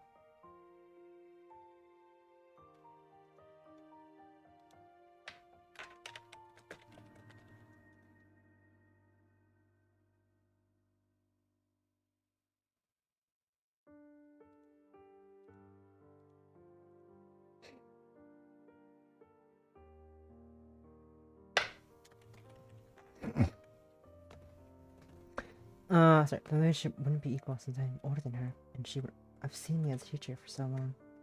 That sounds like something you can work out with her when the time comes. I wouldn't worry about it too much. As long as you make sure to transition, the transition happens. Things should be things should be fine! Things should be fine! Oh my god, I still can't believe I can't read English words. Miss Hirata rolled her eyes. Or so says the one who got dumped because it looked like she was dying. At any rate, I feel like your concerns for suggesting. I feel like your concern for just that you'll manage to overcome it. That obstacle. I nod a few times, smiling at Miss Hirata. I was feeling a lot better after talking to her. Thank you, Miss Hirata. Not to apologize to Shimizu and tell her your suggestion, and then take things from there. Miss Hirata nodded, standing from her desk to see me off. Hope it goes well. The next day, I told Shimizu to stay after class. Well, I didn't let it show. I worried that somehow this would look suspicious. I had to remind myself that I wasn't doing anything wrong and keep a straight face to class. Because I'm gay. Keep a straight face because I'm a lesbian.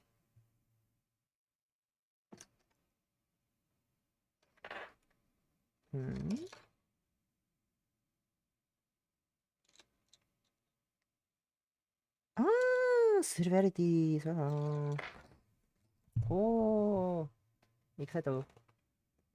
Sorry.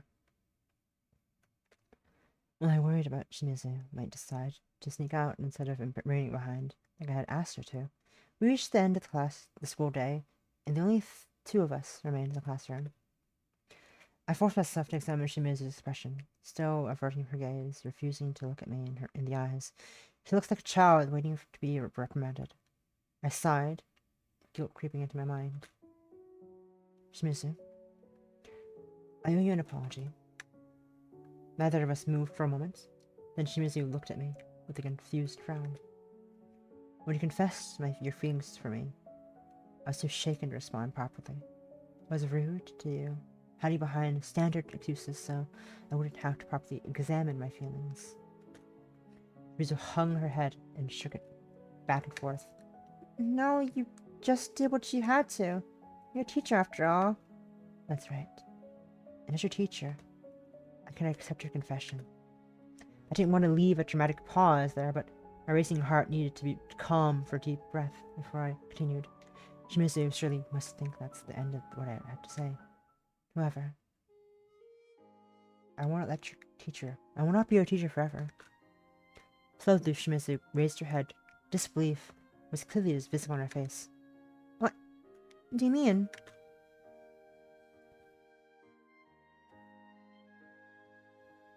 Another deep breath. I felt my heart beating in my throat, and I felt the first drips of sweat. I hope, actually, having a relationship with someone doesn't trigger this panic response. Miss Hirata brought up something that gave me an idea. Once you graduate from the school, you'll no longer be my student. Your feelings for me last until then. Perhaps there's a chance of something between us. Shimizu's eyes went wide, and then she smiled just as wide. Yep. Wait for me? Yes, but remember, things might not be perfect, even if it does work out. As a former student of mine, you'll have to change the way you think of me and interact with me to just not being subordinate to me. And there are many, particularly among older generations, that would look down on such a relationship. Even if you can endure that, I'm over 10 years older than you. That means I'll grow old and maybe even die a decade before you. This may seem like a lecture, but I just want you to be aware of the challenges ahead. I want to make sure you're ready. You really want this. There's no worries that I had to drive Shimizu away with this. Continued to smile at me. I'm sure this is what I want. I'm sure this is what I want, Miss Fujikawa.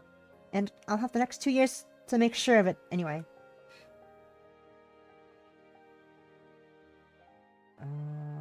Read yuri.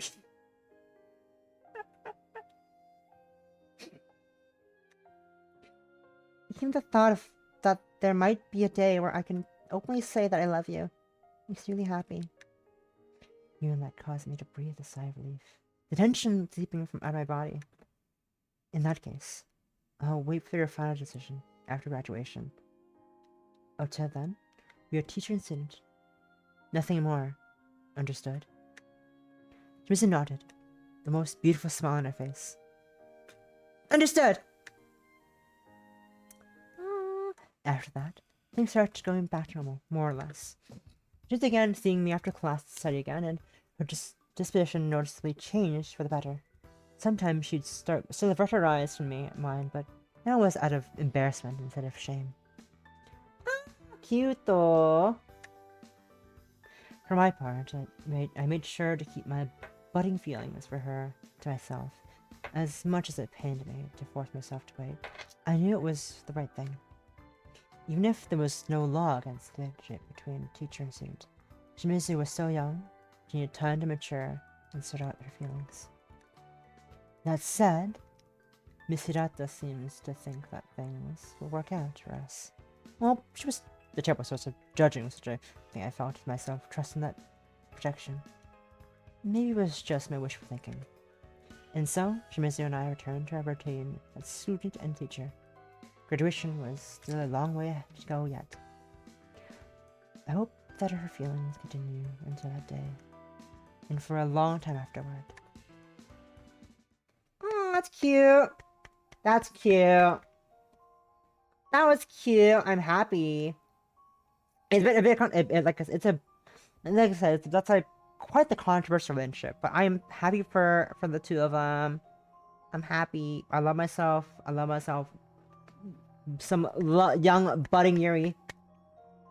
Love budding romance. Big love, big happy, big excite. Love it. Okay, do we have time for one more? Hopefully this last one isn't too long, but we can finish the last after story.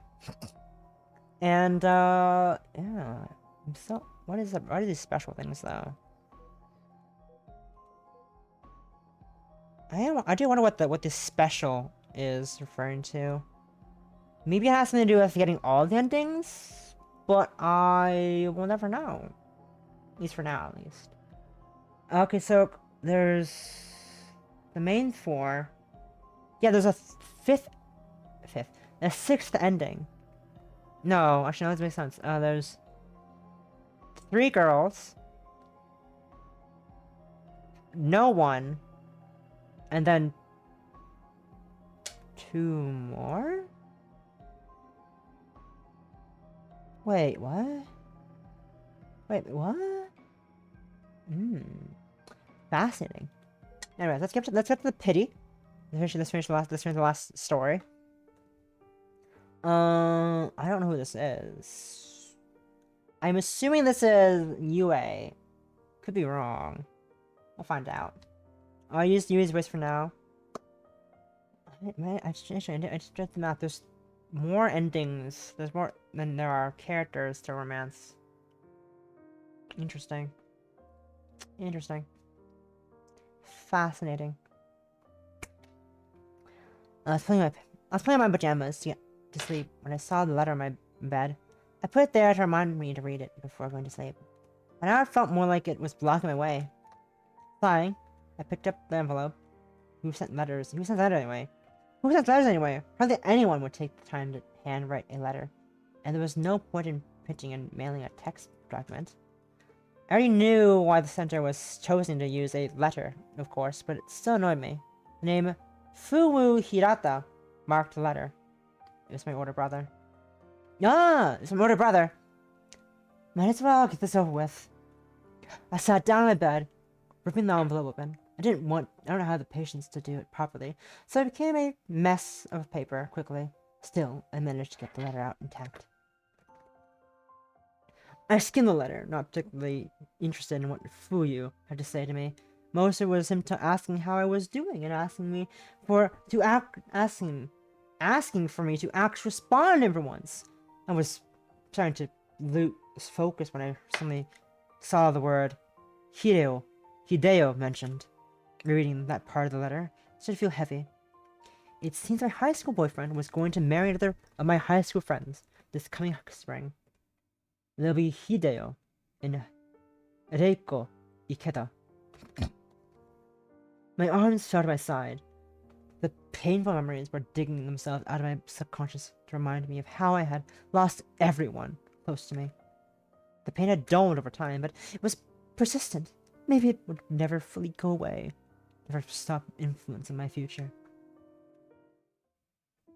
It all started in my final year of high school. Things were going well for me. Good grades, good friends, and a caring boyfriend. Then I had a heart attack. Turns out I had a nasty heart condition that had never been discovered in my previous doctor visits. My health got worse quickly, and I was hurried over to the hospital. I don't think 3 hours is good.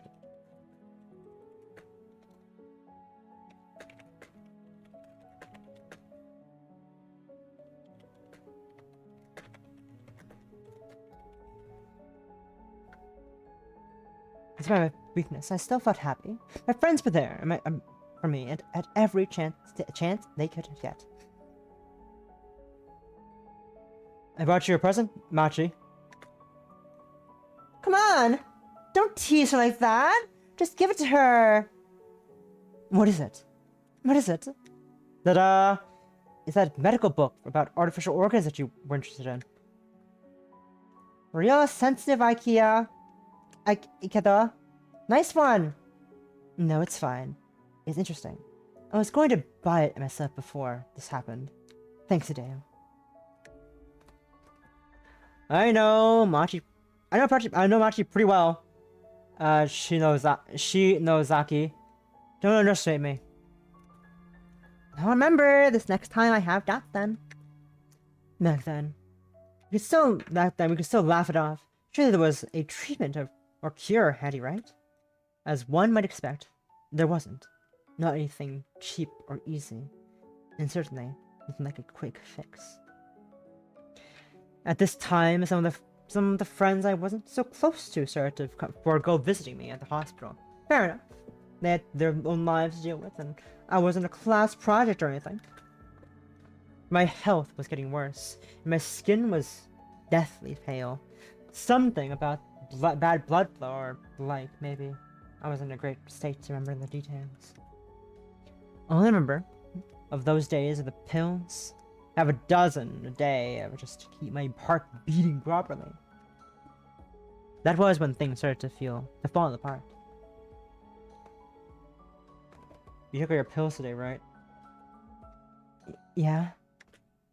I had a bit of a coughing fit before I frightened myself. Ikeda, you don't need to remind her. She has them in the daily counter box. Just making sure, you know? Really, don't worry about it. Neither of them were comfortable with the rasp, I called it, voice, but they pretended not to notice. Have the doctors find a way to help you soon, Machi? Thanks, Reiko. Pity. That was what I saw in their eyes. Pity. To them, I was pathetic. I had everything fine. I had everything going fine, and then my heart said, it's my time to go.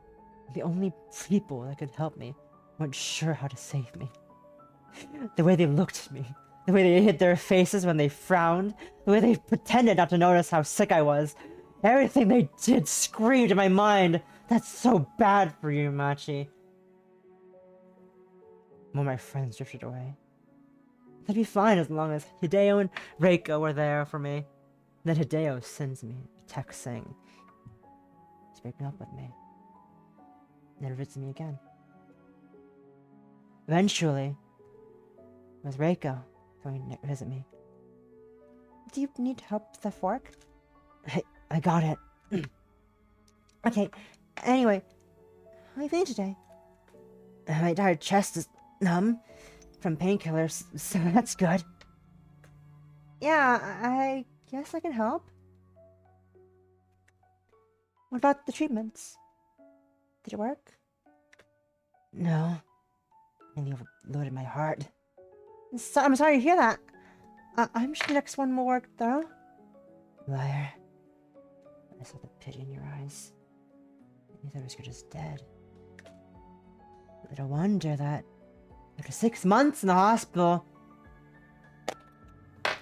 even Reiko left me. In the end, my brother Fuyu was all I had left in my old life. He was always studying to be a doctor. He can visit me from time to time. But even he wasn't immune to my aura, or whatever it was. Even he looked upon me as if I were doomed. look, this next treatment is experimental, but it has a lot of scientific backing. If it works, it'll pretty much cure you. It'll be like you never had a condition in the first place. I'm sure the surgeon knows what he's doing. Think of this way. It was a painful road, but you'll be the first to get this life-changing treatment. It may not be a great way to get famous, but you'll be recorded in the medical history for sure.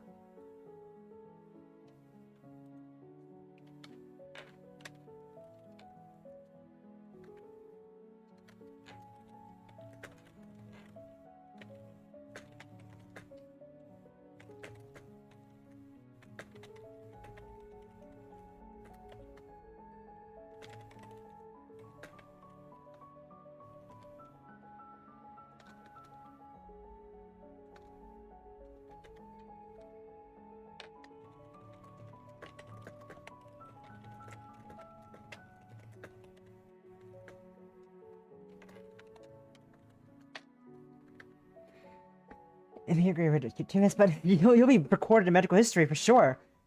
Shut up. Eh? I don't want to hear your voice. Why not? You're just like all of the rest. I don't want your pity!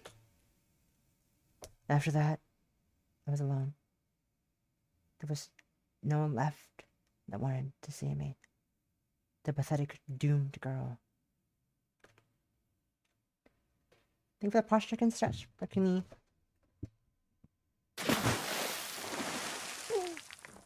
Oh, no, hydrate. Oh, I'm out of water. I could go run and get more water. You're back!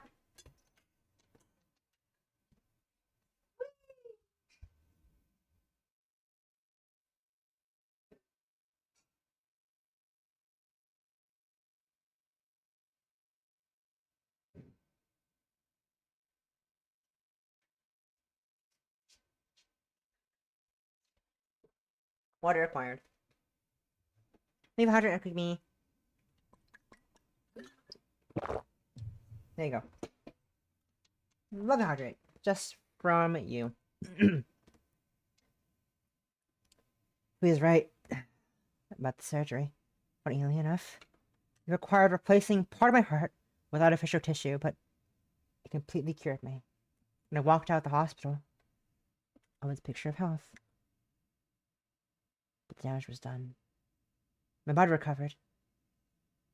My life didn't. I'd always wanted to be a nurse or doctor, at least since I started taking my life goals seriously.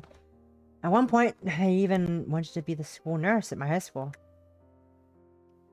But I couldn't return to that school after my illness. After my memories of the people were tainted by their pitying gazes. So I searched around until I found Eldtrich Academy. It was out of the way, an almost 2-hour walk from the nearby town and train station, a perfect place to hide from my past. Yet now, that past has hunted me down, reminded me that it will always be there. It has cut a new wound, preventing me from healing the old. A scar over a scar. I took the letter and threw it in the trash. I resented Hideo for dumping me, like he did, but I couldn't bring myself to wish him misfortune. And Reiko had been one of my closest friends. If they were happy together, so be it. But for you, I could not stand. And thinking he wasn't part of the problem, like he hadn't pitied me as everyone else had. I'm sure my parents were saddened by the rift between their children, but I never wanted to hear Fui's voice again. Taking deep breaths to calm myself, I forced myself to sit down on my bed. Those painful memories would always define me, it seemed. But whoever I felt my past, I had responsibilities now. Tomorrow I needed to check on a first year that had sprained her ankle during PE and make sure she didn't break anything. I'd also need to take physical examinations of some of the third years of the volleyball team make sure they were ready for the competition in town next week. In short, I didn't have to mope about my own high school years. Besides, self-pity was the same kind of pity that I had come to despise from others. I had no right to complain if I couldn't follow my own rules. I laid down on my bed, adjusting myself until I was comfortable. Switching off the lights, I closed my eyes and prepared to get to sleep. Tomorrow was going to be a long day, even if no one urgently needed my help. It was time to get some rest.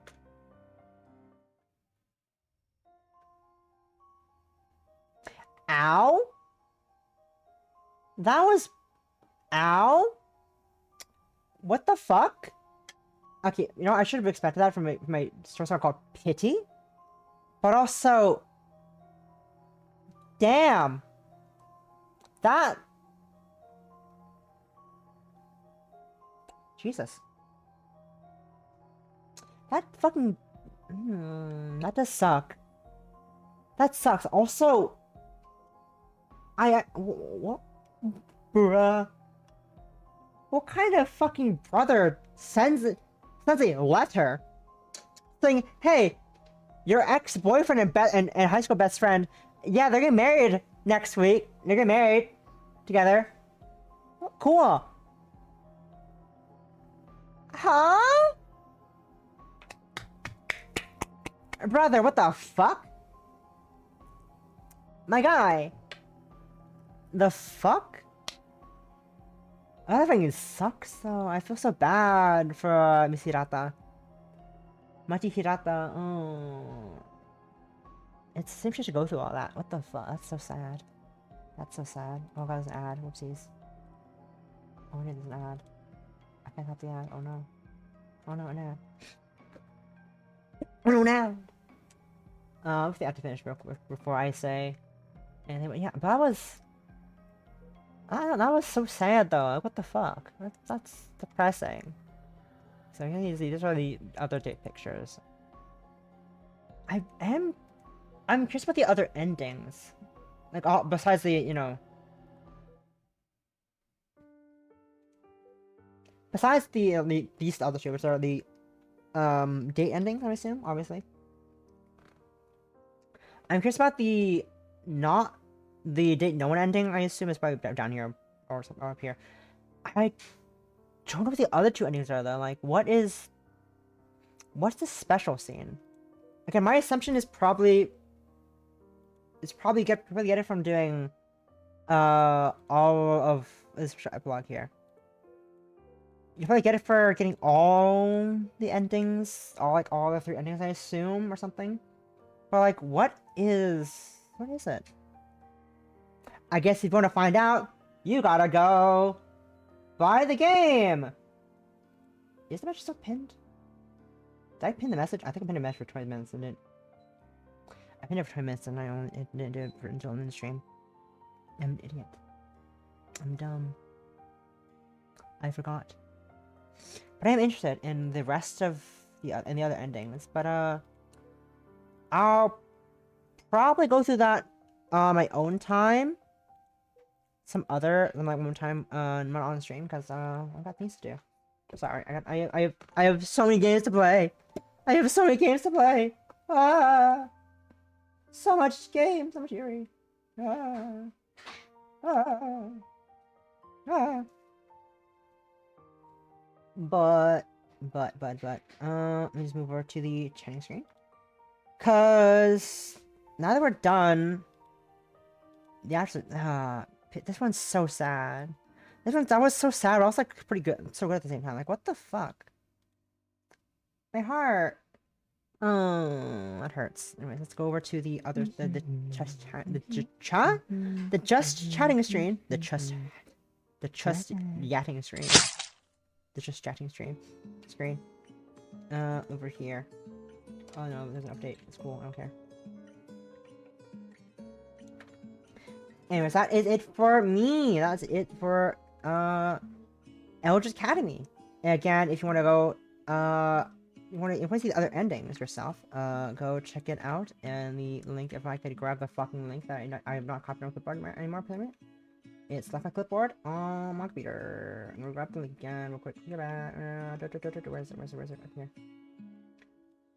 Check out the game yourself. Again, it's on Steam. It is interesting. The game was quite interesting. The after stories are so sad though. Not sad. They're pretty good. They're really good. And then the last one though, the last one is so sad. What the fuck? Wow. So sad. That was really good though. But anyway, that is it for me today. I'm gonna go have a shower, but before we do that, who do I know that it's live? We have the pink cat who's back from her little break. I'm gonna say instead of her, yeah, do her. Oh, my pink cat. You know my pink cat friend. Yeah, I'm gonna say my lovely pink cat friend. We're gonna say hi to Lyri, who is doing more. Who's back from her break from Vexpo. She went to Vexpo 2 weeks at the start of September and took a week break after Vexpo to hang out with friends and touch grass and do a bunch of other things. And she's currently playing blueprints for her Puzzle Sunday. I'm gonna say hi to the lovely Lyri, who is amazing and she's hella cool. We love her. She's a great little gal. But yeah, that is it for me today. I'm gonna have a shower, have some dinner, and then relax for the rest of the evening. Hope everyone has a lovely, lovely time for Saturday Sunday. Next stream is tomorrow, 3 p.m. EST. We're gonna be playing some more Mrs. Izakaya, doing the DLC, and yeah, fun, relaxing little game. And have a lovely time, guys. I'm gonna go now. Bye bye.